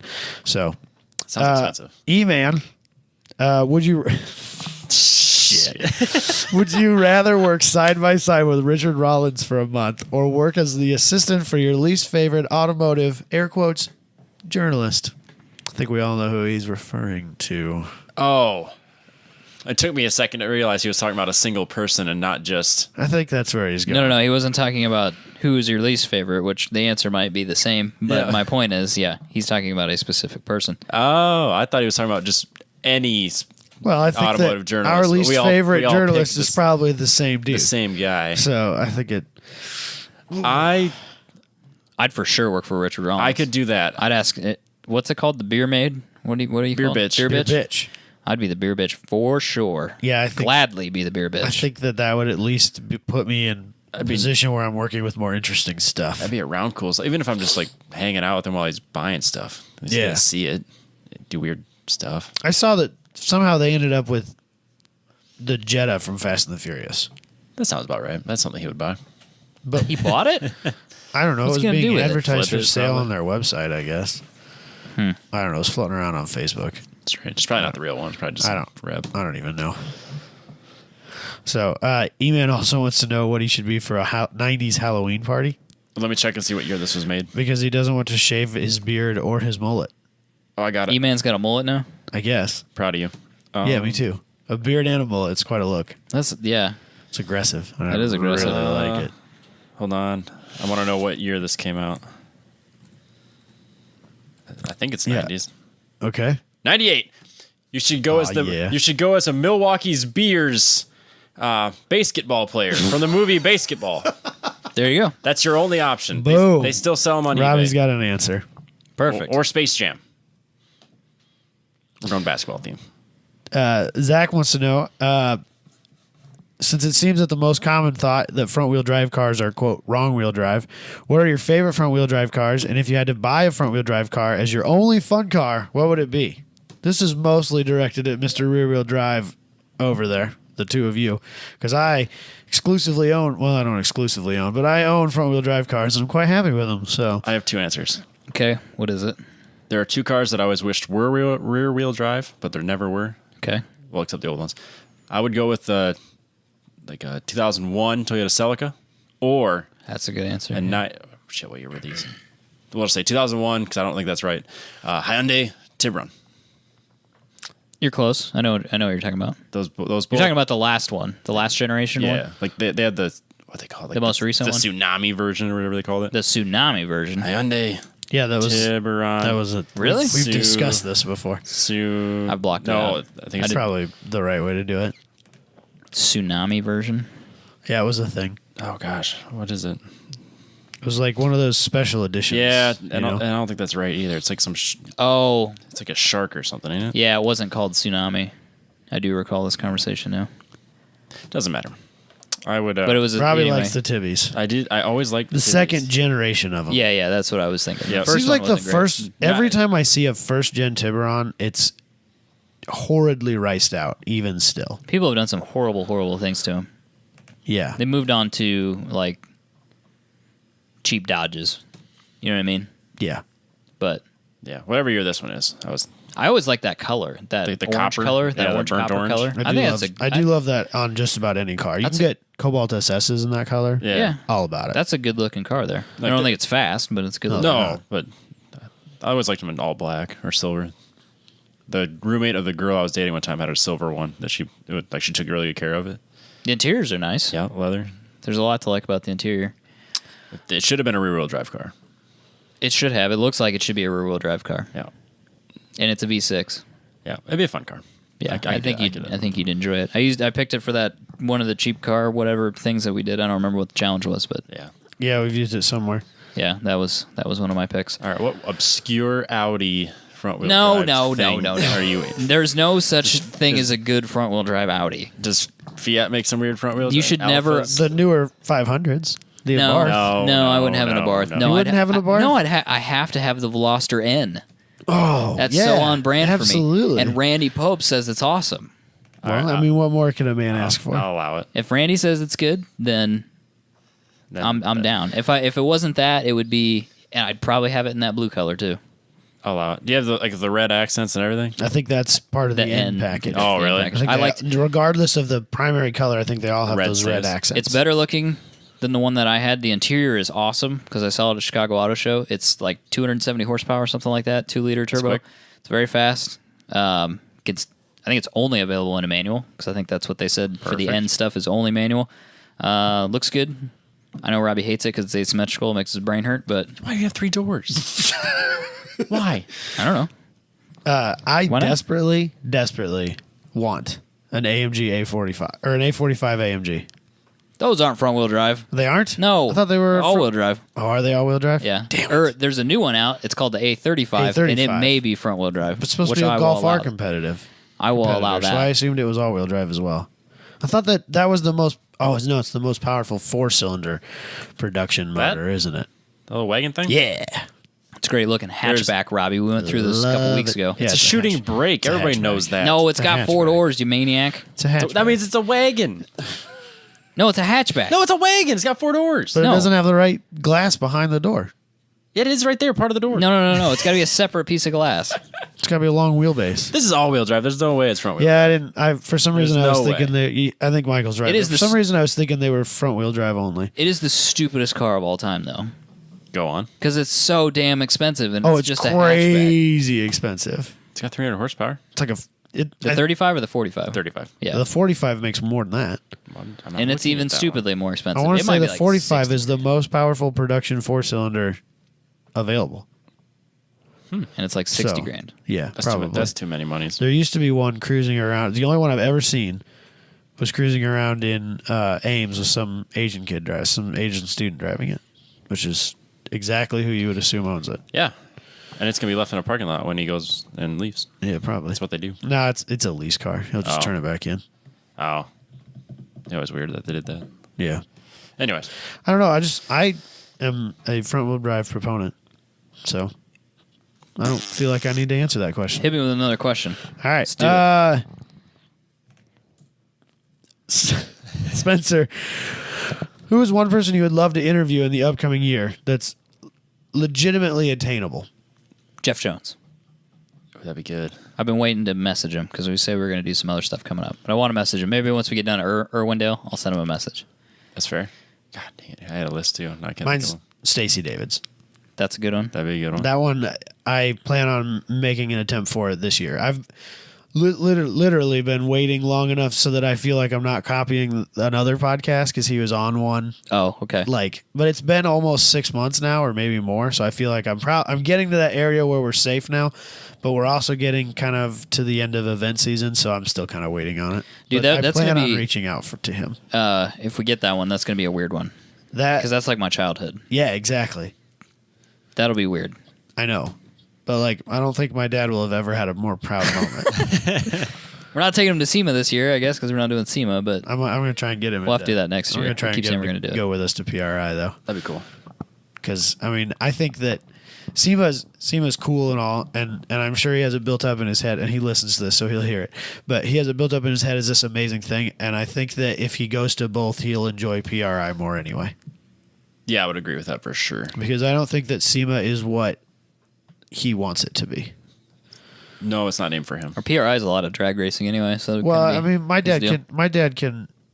can respect and enjoy any level of interesting performance based car, and so that's not the concern for me. It's just that's what my dad is a form or a function over form guy for a lot of those things, and that's not what SEMA's about anymore. Right. So I think he'll enjoy PRI a lot more. Since we're the number 2 supermoto podcast now, I'm going to go with a motocross guy and Ooh. Brian Deegan. Man, you are a different person. And than he's you were also a 3 weeks rally ago. driver. Yeah. So he's a Oh, car guy that too. would be good. So So I think Hit him up. he's right up our alley. Use your connections I'll make some calls. to make that happen because now you're in the fold, I Yeah. guess, because you're getting invited to go to Sturgis next year. yeah, and ride to on ride on those. someone else's bike. That's such a So wild crazy. deal. I need to get practice on a bike. I need to get a bike. Move on. This one's a little bit inside baseball for us, but the best spots in our area to drive fun carving roads. It's all you. Yeah, you know him best. There's, Yeah, so the easiest one for me to to go with is the Neil Smith Wildlife Refuge. The entry road to that is one of my favorite roads in the state. The rest of them that I know are really obscure and hard to explain. And if you really want to know, shoot me a message, Zach, and I'll hook you up with what I know of for being the better routes. But it's far too complicated and obscure to try and explain on the show. Should we do? And we've kind of talked about this, but sometime we should do like a poker Cruise? run or something on there. So the place I was talking about, I think last week now, where I had mentioned like maybe you should let me take you guys out for lunch. I have a ride that can start in Des Moines and end there that would be quite fun. Should we do it sometime? Yeah. And that place is really cool for car guys. Okay. I'm in. We'll do it. But that would literally be check like, it out. if we showed up with 10 people, I need to let them know in advance because it's that Small time. It's that ma and pa. Okay. We could do that though. If people wanted to do it. Do you want us to check it first before we do it, or just say we're gonna? I mean, we're not committing to doing it, but would be like we should try I it would first. more than happily commit to doing it. Okay. Because I have zero concern on making it happen. Oh, okay. If people want to try it, then they should post something on the group, and we'll I should probably do just it. like it's getting pick a late date. in the year, but Well, I was thinking, wouldn't it be fun to do like a Halloween poker run sort of thing? okay. I don't know. Yeah. This is really inside the fold, like figuring out plans on the air. But Yeah, it's fine. this is kind of what the show has been up Yeah. to this point. So It's good. I don't know. People want to do it. Say something on the group. Let's keep rolling. So this isn't a 3-hour podcast. Yeah, that's good. Favorite Christmas tree air fresheners? New car sound? I literally don't have one. Out. Yeah, I don't know anything about that. No. About that. I don't think I've ever had one. Oh, I guess it's not Christmas tree. I was gonna say the Jay Leno one smells really good. Yeah, but I got shorted on that. Thanks a lot, Petrolbach. Oh, John's gonna fucking get you now, dude. Oh. When they did like the half off sale over whatever 4th of July, and I ordered a bunch of stuff. Yeah. And I ordered like 6 of them. Yeah, my box. They're Didn't, like 10 cents a piece. my box didn't come with a Jay Leno air freshener. And I've never been more disappointed in my life. They smelled so good. But they were a sponsor, and I don't want to be a dick about it. So John's gonna get you now. It's fine. They Send probably it my still way. have some. You're gonna feel like a real dick when they tell you that he messaged me and he said had some leftover shirts that he was gonna send to me. Dang it! I'll take them. I still wear those stuff all the I know time. I wear their stuff all the time too. I appreciate it. Top 3 living people who you would each like to have a conversation dinner with, and why? And I feel like that's really hard for me to answer. Top 3 living people. I read this today and I had 3, so I'd go.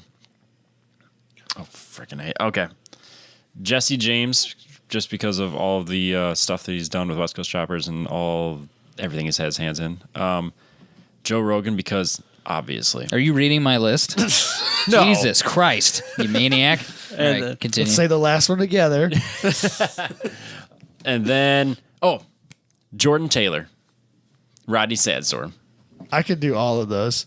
Jordan Taylor would be a ton of fun, and he does He a was podcast. good. So I bet He he'd was come good our on show. Speed Secrets. So that's another person I was going to have on the list of people to have for the podcast. He does Obtainable. a very loosely regular podcast. Yeah, that was my original. We could absolutely get Jordan on here. I bet. Do it. We need to make that. We got a call. long winter coming up. I Yeah. can feel it. Yeah. I don't know, man. All right, now that I Okay, I'll try to come up with a couple different ones. Jason Ellis, Yes. that would be a great one, or even Michael Tully. Yeah, but Tully's I feel like Tully's got a lot of stuff that he could tell you about. Yeah, you basically stole my list. I'm sorry. I maybe like Stephen Papadakis. Like he'd be a really interesting guy to talk about how he does his R&D for his team and how he came from doing front wheel drive Honda drag racing to where he's at and how he does all the stuff with Toyota and he's got quite the team and quite the program going. So he might be an interesting one to pick his brain about that, how that works. I don't even know. Patrick Dempsey. Big dreamy. Yeah, let's go with that. I don't even know. That's that I fine. want- You I can don't keep know going. that. Well, no, I don't know that I want to read this one, but I'm going to do it Okay, anyway. read it. Just fuck it. If no one would find out, would you do 2 6s over 1 9? I'm not answering that question. 2 chicks at the same time? 2 6s over 1 9. No. My answer to that, Disappoint 2 at once? Yeah, that's if I wanted to hang out with 2 disappointed people, I'll just go out to eat with my parents. So. Nice answer. Next question.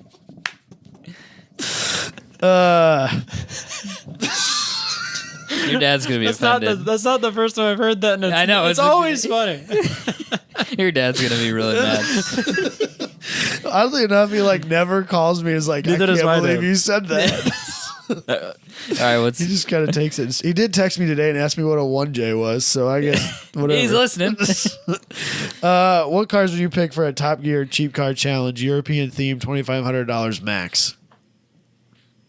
E30. If we're in Europe, European or whatever. theme. So European pick European theme. cars, but we're probably staying here in Iowa. I'd probably try to find a Rabbit or something. Yeah, that was like an where I went 80s, with that. 90s I Rabbit, would something see if like I could that. find like a diesel Golf, because I bet I could get him in the $2,500 range. I bet a 20. Well, you might be able to find an okay $2,500. I didn't say it had to be okay. I just need a $2,500 one.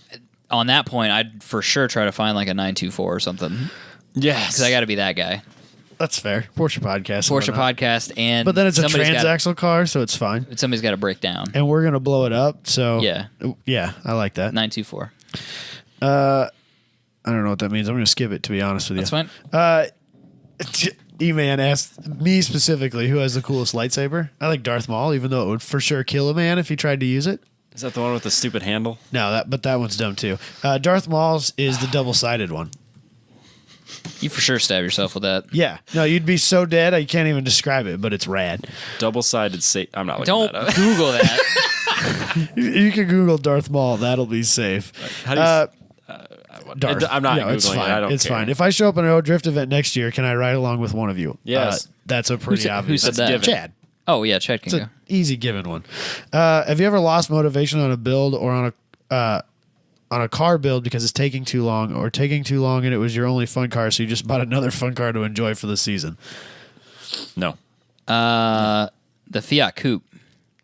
Ooh. Wish I would have had time to work on that. That car was so rad. It was awesome. So it was just too rad. rusty, and I don't like bodywork. So, and it wasn't quite the Fiat Coupe that I wanted because they had a later generation that was real kind of BMW looking. Yeah.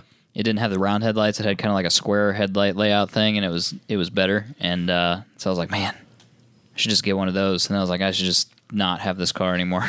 We had this wild dream that we were going to take all the performance parts off the convertible, off the Spider, Yep. and put it on the coupe. Yep. Because it was Good Guys legal before they upped the year limitation. Oh, yeah. And it would have been hilarious. That would have been great. Yeah, But- and this was back in the day when nobody ran that autocross. It was worth a shit. So you get like stomped people. you get like and, 50 runs in a weekend because there's like 12 cars there counting wow. the and you would have been pros. seconds faster than the next guy. The three, yeah, that was like when I actually beat pro cars. The first year I took the Omni and I beat a couple of pro cars. Granted, I was on slicks, but Yeah. Details. if you and your crews were running the streets of New York at night, what would your gang be called? And I'm stealing E-Man's answer for myself. Dodge Boys with an I, for sure. Wait. Where are you putting the I? Boys. B-O-I? Like Hot Boy. B-O-I-S. Oh, Yeah. yeah. For sure. All about Dodge it. Boys. Boys. The hot boys. That'd be a Because good. Is this like the Sharks Because and we the have more Jets fun. type stuff? No, Is that what he's asking? no. Well, no. This is like a '50s gang. Like you got to call yourself like the Like Sharks and the toe, Jets. the toe tappers. Yeah, you're right. Yeah, Okay. the toe tappers for sure. That'd be mine. The toe tappers. It's Clutch amazing. kickers? I don't fucking know. Car care procedures, products, recommendations. Honestly, I feel like You're this, asking the wrong This group. is somebody who we need to, or this is a conversation where we need to find somebody to bring on the show. New Edge Automotive. Bill, if you're listening. Oh yeah, or Jordan. We could talk to Jordan. I know we've got a few people who listen that are also car care enthusiasts. Yep. If any of you are interested, reach out to us because we're not that people. Spray it with a hose and then wipe it down with a I do the rag. I do the 2 bucket wash, but that's as far as I go. Oh, I do a 1 bucket wash because I don't care. I bring my own. I bring my own wash mitt to the car wash. That's as far as I go with it. I don't At think least, at least I don't use the brush. I was gonna say, I don't think any of us use the brush. No way But would I use take the my brush. car to the car wash and then I, get it all soapy and then I rub it down with my own wash mitt. I would like to invest in one of those like soap Right. guns or whatever you call it. Foam cannon? That's what I want. Foam cannons. They're rad. Favorite aesthetic only mod you've done on your current or previous cars and one you would still like to do? Robbie. I have done all the aesthetics. Actually, let's go with all the little carbon fiber bits. It's like the hood. I like the wing. I like the carbon fiber dash pieces that I've built. Yeah. Yeah. What I'd like to do, a quality wrap. That's a good one. I like that. This is actually on my list. I really do want to get over my apprehension to doing paint. Yeah, I just want to get over it. Yeah, I mean, there's ways to do it, and I want to try some flake. I want to throw some flake at it. I want to go real hot boy. Please on do. my paint job. Please just glitter the shit out of that. Like, just tons of bass boat flake. Like actually get the bass boat stuff and put it in there. Like I want to do it and hope that it turns out cool. It will. It probably will. I've painted Zach. I've painted one car before, so it's not like I've not painted a car, but it fine. sucks. It just Luke's an expert at garage paint. Well, that's the other thing too. I was like, I'll just call Luke and ask him, what do you want? What should I do? Tell me what to do, and I'll do it, and it'll be fine. It's not that big a deal. Yeah, we got to do some fun colors on the car. My answer for both of those parts of the question is the same. Lambos. Oh, underglow. I do want to throw some. I underglow on loved something. my Lambos were like That- literally my favorite thing I've ever done to a car, bar none. I did like the underglow. And I desperately want them back again. I get that. I 100% get that. Oh, so another mod that I saw that's kind of functional was you can get these speakers for fishing boats that Okay. like mount on the roll bar thing. Yeah, Oh, yeah, like People- all the the pods. The pod things? Ozark Yeah. They're people have Bluetooth? those. Yeah. Put that in your drift car on your cage Genius. But why? Run it from your phone. because I don't have a radio in my Oh, car. because it's Bluetooth. I got you. I can was gonna jam say, out. it's just like, why don't you just put Nah, all speakers that in the stuff's car? gone. All that stuff's gone. It's all Okay. gone. Okay. This one, I feel like this one's a little like someone's fishing here. But Oh, I actually had thought about this one. Jabay wants to know one choice of venue anywhere in the country to run an event that is all campusing of the car show, drift, grip, the whole 9 yards, cost, date, etc. Not an issue. Where would you do it? Asking for a friend. And then Michael posted what is literally my favorite GIF of all I can't time. believe that's he's like, that is the longest GIF. And I think it literally is. Yeah, It's it got to be has- like 20 seconds It's long. so funny though. It's so perfect. Just so skeptical. Like, why? Wait a I looked for that. I looked for that GIF. I was like, I need this most suspicious looking GIF of all time, and I found it. like literally I spent 10 minutes trying to think of the search keyword I would use to even find that GIF. And Skeptical is the only thing I can think of. So Adam Jabay wants to know where to run an event that people would enjoy. Ooh, you know what a good answer to that Not would be reading. that I just thought of? Texas Motor Speedway. Yeah. Use the screen. Ooh. Big Hoss, baby. Use Big Man. Hoss. I was going to say... It's in a good spot as far as people goes. People coming in. Yeah, that's Yeah. me. It's got a road course. Clearly works well for drifting. There's Got lots some of paddock space. Space. Yep. I was Lots go- of space. I tried to avoid all the obvious ones, so I'm going to go with Daytona. Run the endurance track. Right. Yeah. Plus, the Daytona's Roval. Daytona's a party town. Ooh. Yeah. That's a good Yep. point. You could have a pretty bitchin' festival I in bet you Daytona. could. A lot of people. Do it like the weekend after Bike Week, so I could catch some at Bike Week. I would want to do the Nürburgring Grand Prix circuit. I know that everybody's like obsessed with the Nordschleife. Yeah, of course. And like literally, if I showed up at that place and somebody was gave me the option to run the Grand Prix circuit or the Nordschleife, I would be like, well, you guys have fun. I'll be over here on this track because I'd much rather run the Grand Prix circuit. And it's got all that stuff. I think there'd be some really cool corners for drifting and things like that. It's in a cool place. I'm sure there'd be lots of beer to consume. Yeah. All those important car things. Yeah, You couldn't keep it in America where he's looking? nah. I mean, Not helpful. He didn't. He's asking for a friend. He could have been. He didn't specify. Somebody- a friend in yeah, Europe. I'm Wait, sure he he's did got. say- no, he did say anywhere in the country. Oh, in the country? This country. Well, then, Breaking rules, then man. Laguna Seca. Yeah, that was going to be mine. Or Road America. Yeah. Laguna- You could 'cause do I it. wanna Yeah, see- that or VIR. I desperately- VIR would be I desperately sweet. want to see people doing drift trains down the corkscrew. That'd be sick. Somebody's just so gonna ridiculous. shoot Yeah, right Yeah, off people that are thing. just just jump it. Over- people will Overcommit. probably die, That's probably. but why I it might be worth it. Blow some suspension out. Yeah. So, Okay. What are you guys more likely to do? Give up things to afford car parts or projects, or try to earn more without giving up anything to afford car parts? And is your answer different than it was in the past? It's the same still, and it's a little bit of both. Because if I find myself needing money for parts, I will go through my garage and my house, and then just like get a pile of Find stuff stuff I can sell. and then I throw it all on eBay. So I do that, and then also it's basically the only reason I'm an engineer. Yeah. I just commit to as many hobbies as possible and do all of them and then just not have any money. That's fair. Life's too short to. Life's too short to like Save. save money. That's for amateurs.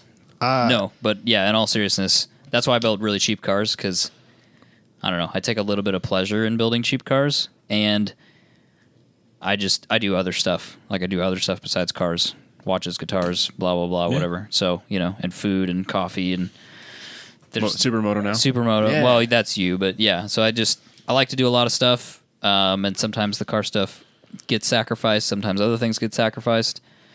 But yeah, I think I would, if I had anything I could give up, that's probably where I would start. I don't like changing jobs. I get that. no, it So the sucks. option to earn more so that I could afford more things, I don't like changing I think jobs. I made a lot of series of choices throughout my life to get to where I am now that required changing jobs and making sacrifices to earn more in the future and blah And blah there- blah. I definitely should have left my last job earlier than I did. And but I don't like doing it, man. It's not that easy. No. It's really just not get, that just easy. get another job. Yeah, Or just make more Just money. go find it. Just go make more money. Oh, let's go. Even if I've had offers and turn them down because I don't like changing jobs that much. Yep. Choose one race vehicle from this list and answer why. A shifter kart, Ryan Turek's Ferrari powered FT86, a Bob Bondurant prepped Hellcat with a manual, Michael's choice, the GT3 Cup car, the Nice. Porsche, or James's SRF Gen 3 Spec Racer Ford. Which direction are you going here? So I hate my answer for this, but it's the Porsche. He's gonna say the it's Porsche. the only car on that list that Yeah, Porsche podcast. it's the only it's the only car on that list that I could do the things I want to do with. That's exactly Like why I if I also don't- would have picked if I it. No, no. if I don't have to Porsche pick podcast. if I don't have to pick this based on running costs, because if that's the case, then I'm probably going to have to buy a shifter cart because I feel like that's probably the cheapest car to run here. But you can't ever take it to a track day. No. no. I can't take it time attack racing. I can't take it to HPDEs. Like I just have to take it to shifter cart races. Oh shit, he's right. I can't pick Turk's car because what am I going to do with it when it breaks? Yeah, so you So screwed. like if I'm not picking, if I'm just picking the car I want the most, regardless of running costs and budgets and stuff like that, I'm taking the Porsche Cup car. Can I borrow Ryan's car for a weekend and then give it back? He to didn't him? say he made no stipulate. He just simply said which one would you Choose one. choose, Yeah. and why. It's got to be the Porsche, unfortunately. Yeah, Yeah, because I can't own Turk's car. It would ruin my life. I feel like even I if feel I could like throw, that car would even not, if I could throw money at it, like just throw money at it, have other people fix it, I still think it would ruin my I life. feel like that car wouldn't ruin your life any more than your life has already been ruined by drifting. Yeah, but I think it's like a magnitude. Oh, so more you're of- saying like yeah. like that? Okay, that's, No, not like It's a ruin. financial crippling car. Let's be real here. Ryan doesn't own that car either. So, Yeah. Hey, Well, I would. well, do you I really know. think he owns that car? no, I think Gumout owns it. Yeah, exactly. yeah. No, if I was only drifting, absolutely that car. But Well, that if doesn't I'm, say I'm that. not It's doing just- only I mean- drifting. I'm doing other things. And I can't- Actually, if I was going to drift, I'd probably take the Bob Bondurant Hellcat no. and be convert that for hilarious. drifting because it'd be hilarious. It'd be all over the internet, it'd be huge, big deal, and you could fix it when it broke. That's true. But I'm definitely going with the Porsche Cup car. And it makes more power. And it makes more power, yeah, and definitely more torque. Yeah. And it sounds probably arguably cooler. So if I have to pick a car, it's the Porsche unanimously. Yes. Porsche podcast. Yep. When we're was talking set up. about road course corners, what does A or B stand for? For example, 10A at Road Atlanta. Please hold. So I can say this about Gingerman while Robbie pulls up a already map have of it. Road Atlanta. Oh, I'm not pulling a map up. I have an answer. Oh, you have an answer? So in Gingerman's specific case, I don't know about Road Atlanta's, but in Gingerman's specific case, there's an A and a B because there's two options for a course. There's a longer and a slightly shorter course. That is not the case in Atlanta. It's because they changed the course. Okay. And then instead of adding turn numbers elsewhere, they had changed that to being a 10A and Oh. a 10B because it used to have this huge dip there. And then when Oh, okay. they redid the track, it's actually now 10A and 10B instead of renumbering the rest of the track. Because that probably would have confused people. I get it. Automotive guilty pleasures. What's your number one automotive guilty pleasure? Racer things. He does love racer things. Guilty pleasure. My gut answer Yeah. for this, I think it's come around to being cool again and it's no longer a guilty pleasure, and that's Ford Festivas. That's not a guilty pleasure. I don't think it is they're anymore. Just great. I think that people are like have come back to being those are cool. Like I don't think they were ever considered cool by the general population, but I feel like they've come around to being there. I wouldn't call them cool, but I don't think it's fun. a guilty pleasure anymore. So I'm gonna go with Lambo doors again That's fair. because I don't know what else to say. Guilty pleasure. Porsche.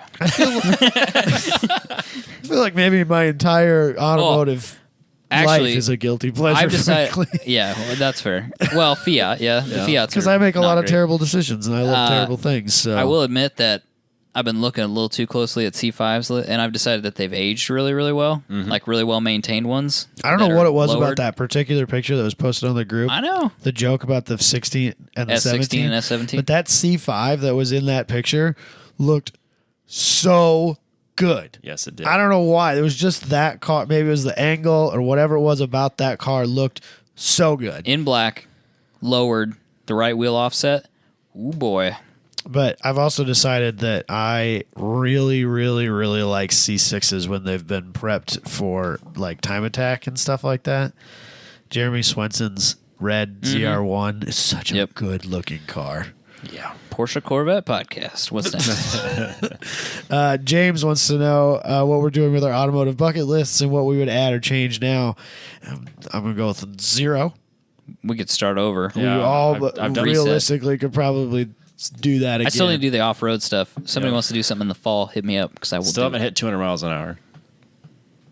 But I do need to update it because I did not. I feel like we knocked should. a few of those off. I feel like we should maybe set those a little more realistically. Some of those were a little high. Well, it was hopes. bucket list, and we're not. Right, I understand that, quite but dead like yet. we also did it because we were hoping to make reoccurring content on it, and then we've done exactly None. Jack nothing. shit with it. I couldn't find Except it. that Robbie flew to Florida, and that's all we got out I of did a it. few other things. He did a couple. Tigwell did. and- Oh, Alex Roy was on my list. yeah, I'm counting it. Yeah, Oh, that's right. Yeah, I got that You're one. welcome. yeah. Thank you, Robbie. So that may be revisited in the future. we should pick goals. Maybe as a beginning of the year thing, we could pick goals. Things we really want to accomplish. that Yes. year. Yeah. That are And I think I reasonable. might even use one or two that I had on that list. I like it. Let's do that in like February. Craig wants to know if you had to choose, would you rather have your pick of only one car for the rest of your life and your freedom to go to any track in the world that you wanted, or have your choice of any car but could only drive it at the same track for the rest of your life? What variety do I like? I think that I would probably own a single car on any track because I think I would get incredibly bored of driving.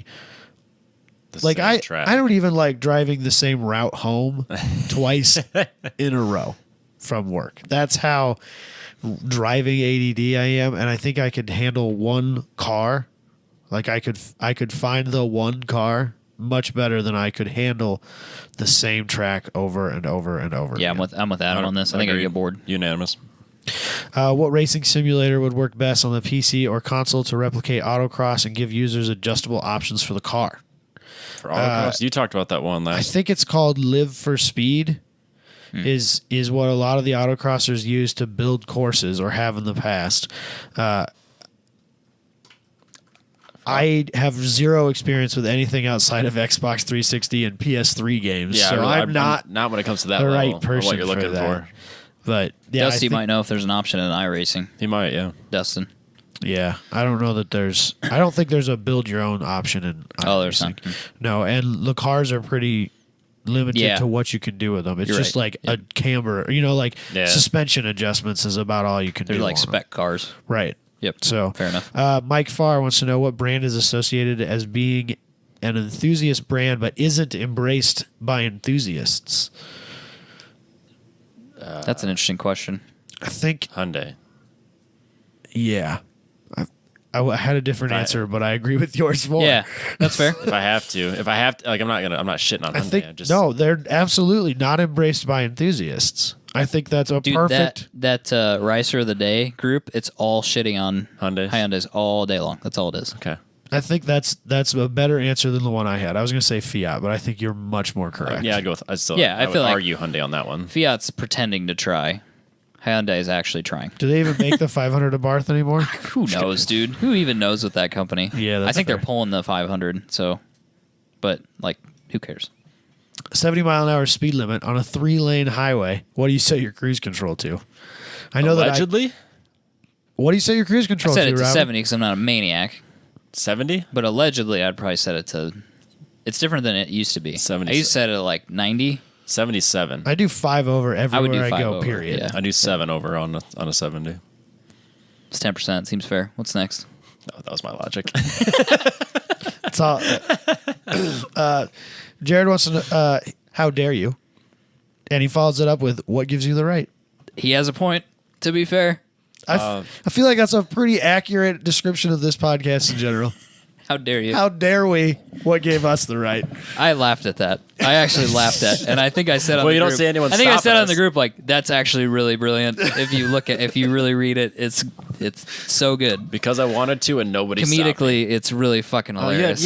you skipped one. I was prepped for it and Oh, everything. did I? Yeah, there were a couple in here that I felt like I didn't need Is to it? answer. Have you ever seen a goat wearing a coat down by the bay? No, I haven't. Oh, okay. But there was one where he talked about all the things in Alabama that'll kill you. Oh, yeah, that was, I figured like nobody has an answer to that. Wait, so we I got more skipped it. stuff on There's an the answer right here. 1, tornadoes. Jesus Christ. 2, hurricanes. 3, floods. They are tornadoes 4, and hurricanes? Stay out of Alabama, people. Jesus Christ. they also have winter. They have sharks. Oh, Jesus. They have bull sharks. Guess what? Alabama, the new Australia. is the worst. They have bull sharks. They have black bears, They get bears and sharks. black widow spiders, deer because you can hit them with your Yep, car. that's fair. Water moccasins because Oh, yeah, they're not those are- scary enough the way they are. Those aren't cool. Oh, they're scary. Alligators because they're in the south So you have and the sharks north. and alligators and bears. And snow. So black Alabama. Tornadoes and hurricanes. Okay, real quick because we're running out of time here. On Instagram, to Kingley, I think is how you say that. Are you going to start hosting drift events? I'm just going to go with a maybe on that.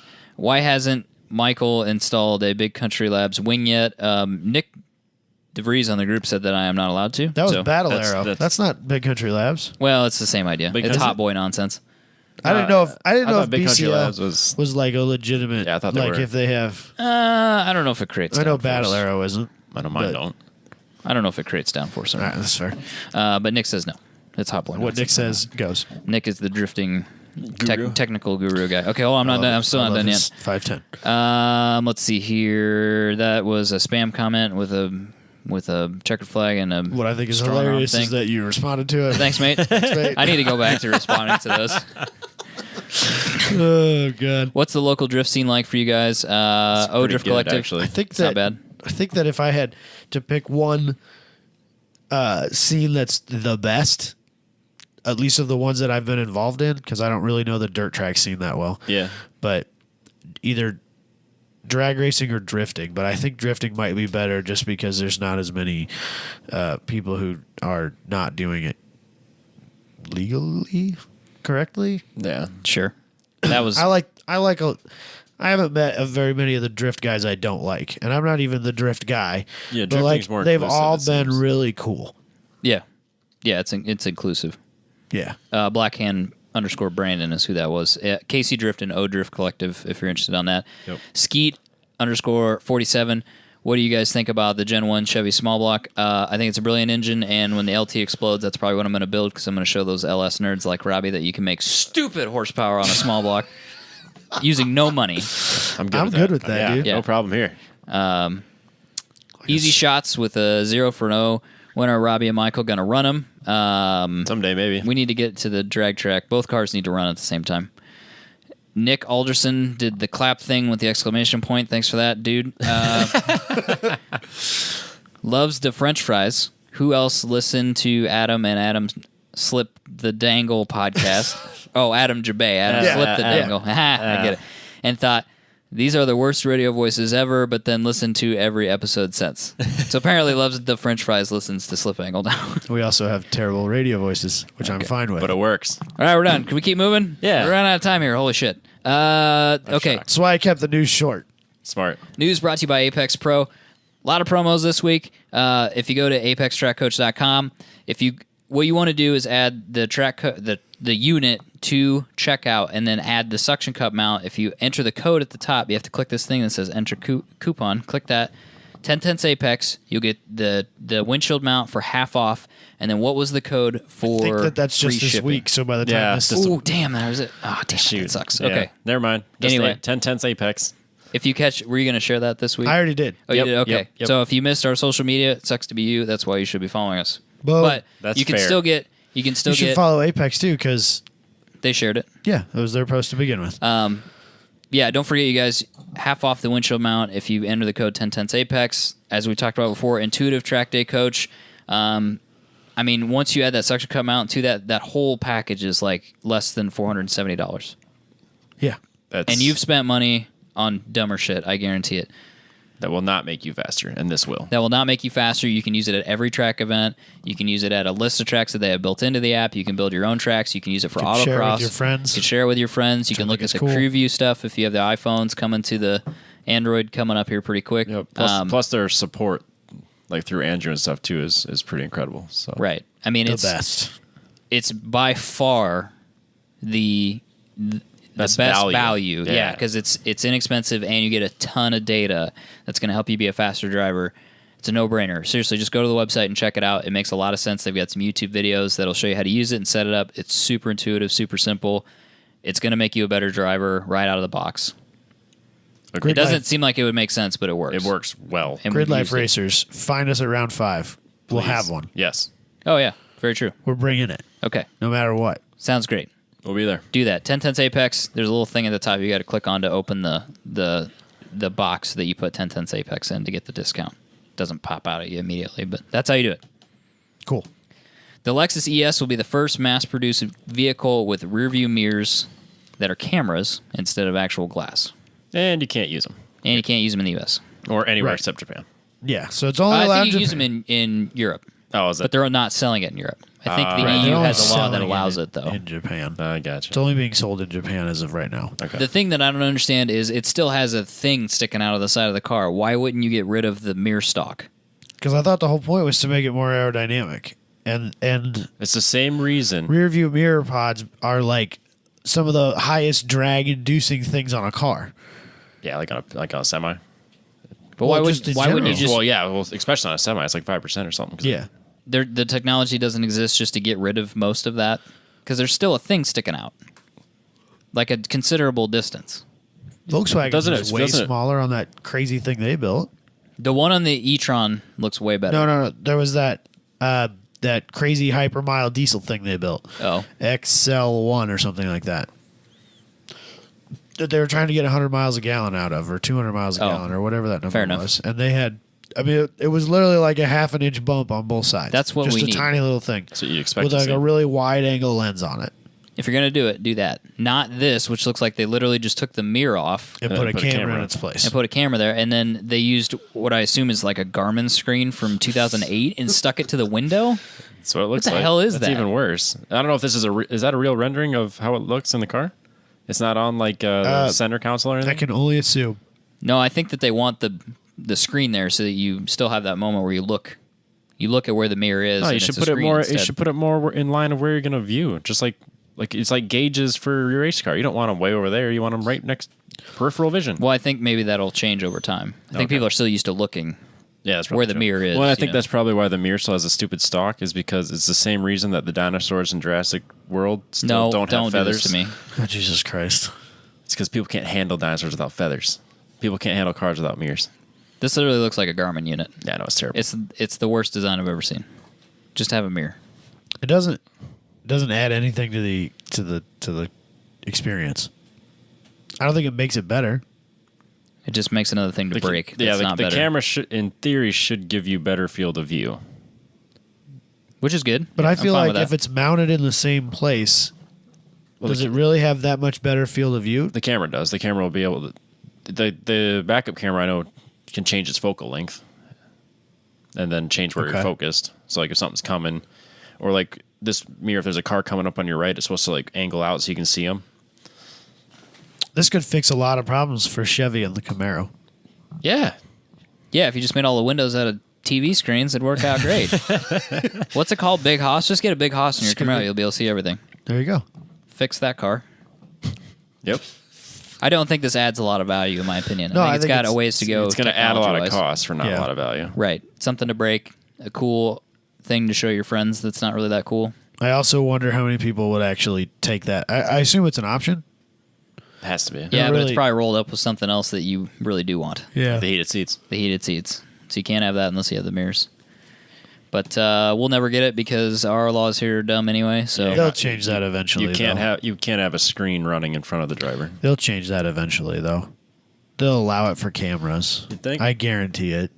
They have to. they need to make changes to the laws in this country about what's allowed and what's not allowed. Yeah. Like There's a lot of automotive things that need. Well, they're super addressed. outdated to the technology. Right. Yep, definitely. Colorado ZR2 side curtain airbags deploy even on the easiest of trails. And we've heard of this with GM. It's not new. We've seen it. It was right in front of me. It witnessed happened. I thought someone got shot. And the dude screamed, and I could tell why, because it was super violent when it Yeah. happened. So we were at Marshalltown, R.I.P. Marshalltown. RIP in peace. Some guy got like right up on the curbing, which Yep. wasn't really that aggressive of curbing. No, it really wasn't. And the car thought it was going over. Not going that fast. Not even really going. realistically No. either. V6 Mustang, not the stickiest tires in Camaro. the world. Or sorry, Yep, Camaro. Camaro. Not the stickiest tires in the world. As far as I know, it's basically a stock car. I think it was. So, not like some crazy, huge, slicked, ZL1 hammering it. monster doing 100 million miles an hour through a corner. Car thought it was going over and deployed the side airbags. Which is the exact same problem they're having with the Colorado now. And it's happened on multiple occasions. Becoming more common. Now they got to decide who's paying for it. And GM so far has basically said they're not going to pay for it if you have any aftermarket parts, like lights. Yeah, anything. Yeah, like someone had a light bar installed. Nope, No, sorry. we're not going to cover it. You avoided that warranty. Classic GM. GM should just stop being a company. Well, how do you not have like if you're gonna advertise this like super off road truck, have like a switch that shuts all that shit off? Like if there's a chance that thing's gonna roll over on like a low speed hill climb, rock crawl thing. Even if it did roll over on a low speed rock crawl, you don't want the airbag going off. No, like you should have a switch that shuts that off, or like a setting. Like I'm in rock crawling setting, which Dumbs down all the G I don't- sensors. I don't think that is something that they could ever get by their legal department. Which is realistically, it's probably the legal department that's causing this problem right now. yeah, I'd imagine. It's a vehicle designed by a committee, and they decided that that's the setting that they need for the airbag, and the lawyers are backing them up. They assumed that an overwhelming majority of the people who bought this would never, ever use it in that intended fashion. Yeah, and that they were buying it as a status symbol and I bought the most expensive Colorado that I could buy because I think I'm cooler because of it. I put the stupid rock shields on the front, and I got the big Baja bar with my lights on the back, and I'm never going to use it in such a capacity. but they need to. So now they got to figure it out. You know what I would do? Just cut them out and keep driving it. Yeah, at that point, People have been pulling the fuses. I'm But- surprised that works. you got to do more than just pull the fuse for an airbag. You're saying that you do, or You do. You absolutely have to. They stay I don't- charged. I don't think you can just pull a fuse. No, people Yeah, have been you have claiming to- they've been pulling the you have fuses. to, like- That's all I'm. Not, Basically, you have to like pull the fuse and like disconnect the airbag or the sensor from the system. Like you have to completely discharge the airbag, or not the airbag, the power to the airbag. Make it so that it can't charge itself out. And well, yeah, but if you pull the fuse, which pulls the power to the airbag, how does that not? still has that. I think it has some level of storage in it. Is Yep. what he's saying. Oh, it Yeah, does. because like I know, like the airbags for the, like if you're working on a car, Yeah. there's like a special way to not disassemble, but like discharge the airbag before you work on it and take they it have apart. like maybe a small capacitor bank or something like Oh, that okay. holds Okay. enough charge for a period of time that they could still deploy in the event of a fuse failure. Well, I didn't They- read. they- I didn't read the. threw it down our throats during Really? automotive school. Just like, be careful. This will shoot you, like hit you in the face. Really, because I just ripped the one out of the Caprice. Oh yeah, I did the threw same it thing across with the the shop, 240, and it didn't blow up. Didn't you guys shoot it off? No, we still have it We should We shoot should it do off. that. because we were gonna put a beer can on it and have my dad Yeah, because your dad apparently used to be some like comp level freak trap of shooter. nature. Yeah, he'd go out Shoot and 'em shoot. up guy. He'd go out and shoot 75 rounds of trap and miss the first one and then hit the next 74. So we were going to put a can or something on the airbag, have it pop it up in the air and have him hit it. Which I think That was going to be our awesome. YouTube. Yeah, we can do that. We were going to break into YouTube that way. Let's do it. I think it'd be cool. We're not going to sit on the airbag into play. No. 'cause No, that dude got wrecked. I like living too much for that. That dude got super wrecked. Medical is too expensive. In other news, GM cut the CTSV, and as far as I'm concerned, they're dead to me. I'm tired of this company. I am a Ford guy now, and you can. This is on record. Like, I really don't like. I could give two Ford and shits Porsche. about GM right now. Ford and Porsche. Ford, yep. Corvette, that could be its own brand. You might as well just stop making It kind of trucks. is its own brand Great. because they make them all in their own factory. They're only allowed to be shipped on the truck with nothing else. Great. I mean, they are their own brand. Just make Corvettes. You can make the GMCs. Cut the Chevy trucks because they look like dog crap. All the cars are worthless. All the SUVs are complete garbage. All the trim in them is just the worst thing in the entire world. It's fair. Camaro's garbage. It's not fun. It's Coyote's a great motor. I love it. I'm serious. Like, I'm semi-serious. GM is just really a disappointing company. So you need to buy a 4th-gen Camaro and put a Coyote in it for your next drift car. Great. Yeah. Great. I'm in. 3rd-gen Camaro for all I 3rd care. gen, sorry. Buy That's one what of the I last meant, the 3rd-gen CTSVs. one. Completely ruins the whole heritage and marketing capacity of Cadillac. But Yeah, whatever. You know. let's see here. Haley Deegan becomes the first female to set a NASCAR K&N pole. At the age of 17. Yeah, that's pretty amazing too. So this is that Deegan. Yeah, Brian Deegan's daughter. I Googled it. It I is, checked. really? It is Okay. that Deegan. Yep. She would be the person to do that. So I think that's cool. What I really wanted to talk about here was that they had specifically stated in this that the way she looks at things, like she doesn't care about the fact that she's the first female. No. She just wants to be the best driver, male or female. And I think that that's really important here. Yeah, go for it. I think that that's an awesome attitude for her, and I hope truly that she succeeds. Because she seems like the type of ambassador that we need for girls to be in racing. You don't want to be More like, so than you don't want her to be like Carmen Jorda or whatever her name is? I don't know. What'd who she that do? is. I don't know. She just posts bikini pics No, next to her car. no. What's her deal? That? She's in Europe. I was more talking about Danica Patrick because I'm not a Danica Patrick. No, fan. I know that too. Straight don't like her. Yeah. So I don't. And then the weird thing was the article was like apologetic of like her actions in some way because she came in second during race day and she wasn't upset, but she said, "I don't." clearly, I like, could do better. Clearly, I could have done better because I had some gearbox problems and Right. I could have come first, and that's where I want to be. And they're like, "Well, but you should be taking a minute to take a step back and realize that you're the first woman to do blah blah blah whatever." And she's like, No, I guess No. not. "No, I'm an individual. This is my goal. There's absolutely nothing wrong with her." I am a race car driver who is Yeah. here to be the best race car driver, not the best girl in this Right? sport. Why are we Singling out the fact that she's or female. letting her off? Like she's She's holding herself to a higher Why can't she pedestal. be Let her. enabled to be who she wants to be? Right. Was my point. Like where like, oh, she should be no, like she's doing what the fuck she wants. Right. Let her do that. So I remembered who Carmen Jorda was now. She's the woman that said that Formula One should have a women's F1 so that she agreed with them saying that women can't handle the Formula One cars because she had been on a Formula Okay. One team.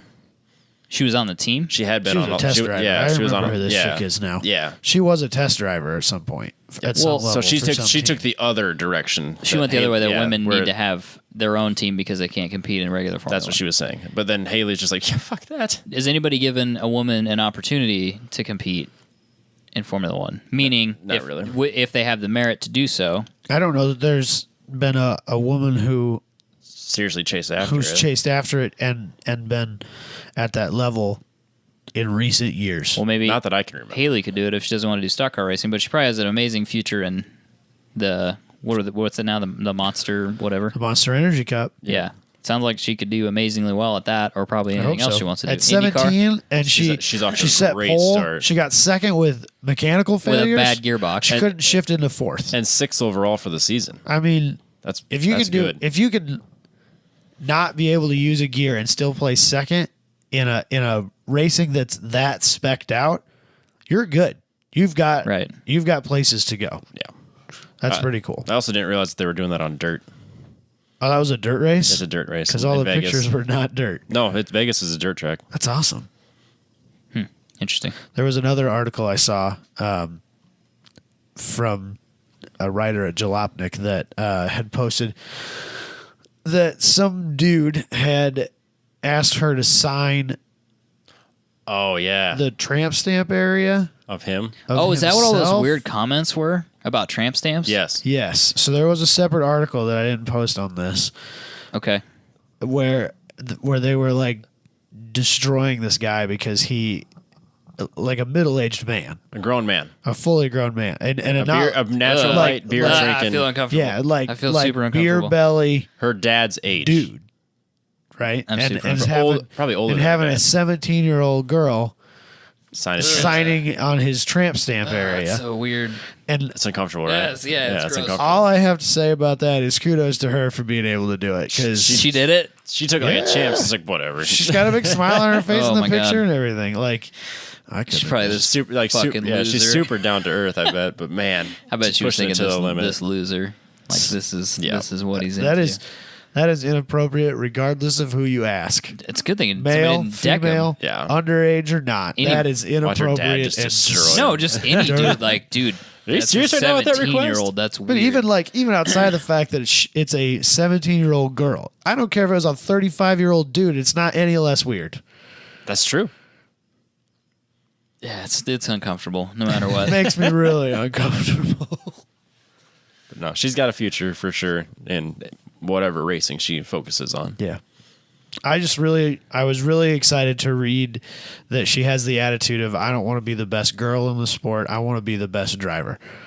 Because Don't pigeonhole her like that. Just yeah. I let hope her that, fucking race. yeah.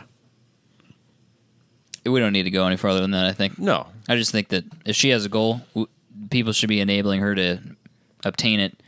Nothing would make me happier than seeing more females in this sport.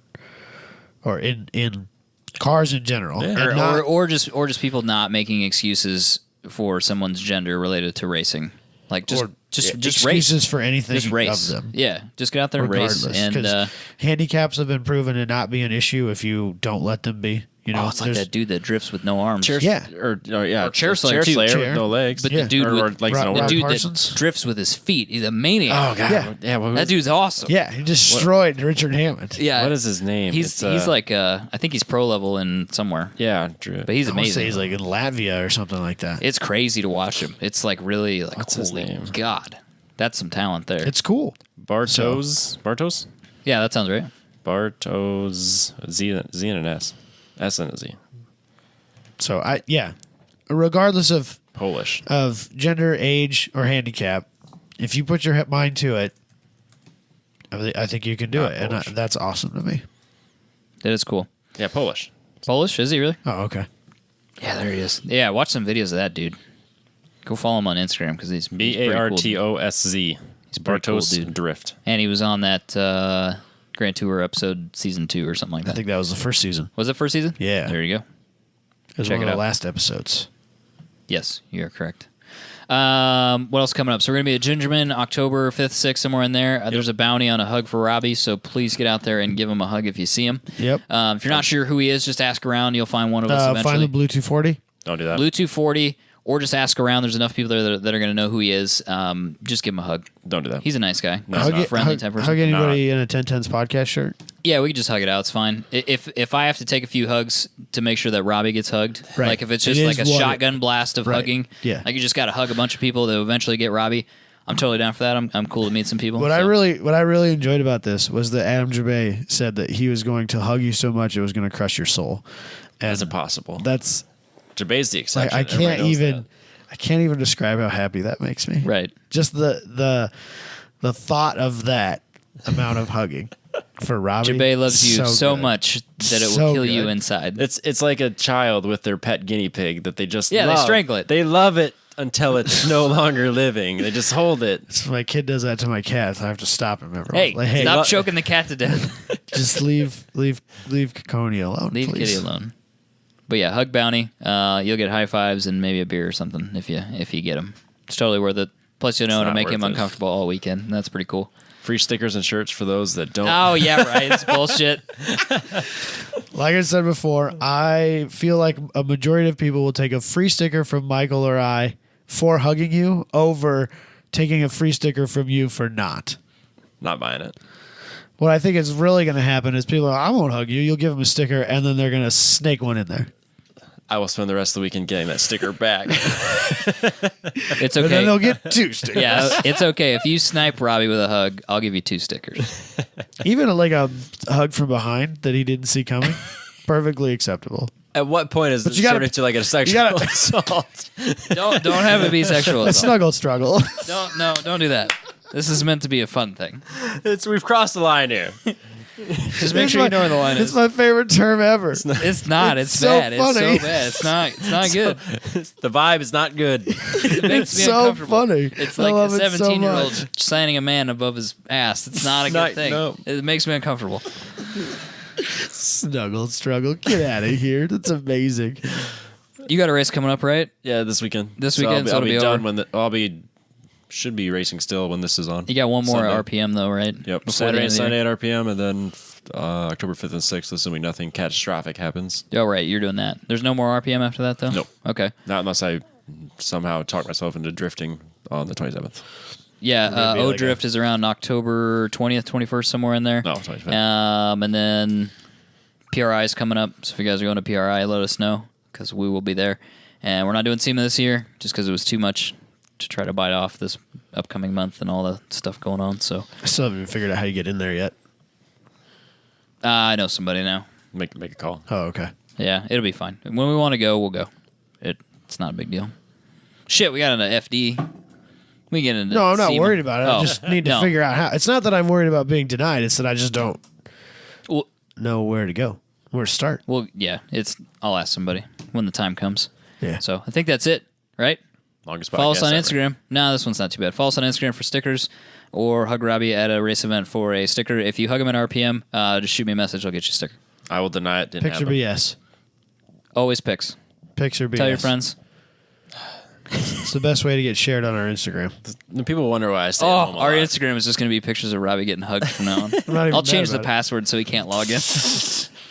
We'll make a second. Good, I We'll don't make a need to. second one. We already have a second one. It's from when I got Kevin. I lost the sick. password to that when my phone got hit by that dumbbell. I don't know what the password for that is. That's okay. Catch you guys next week.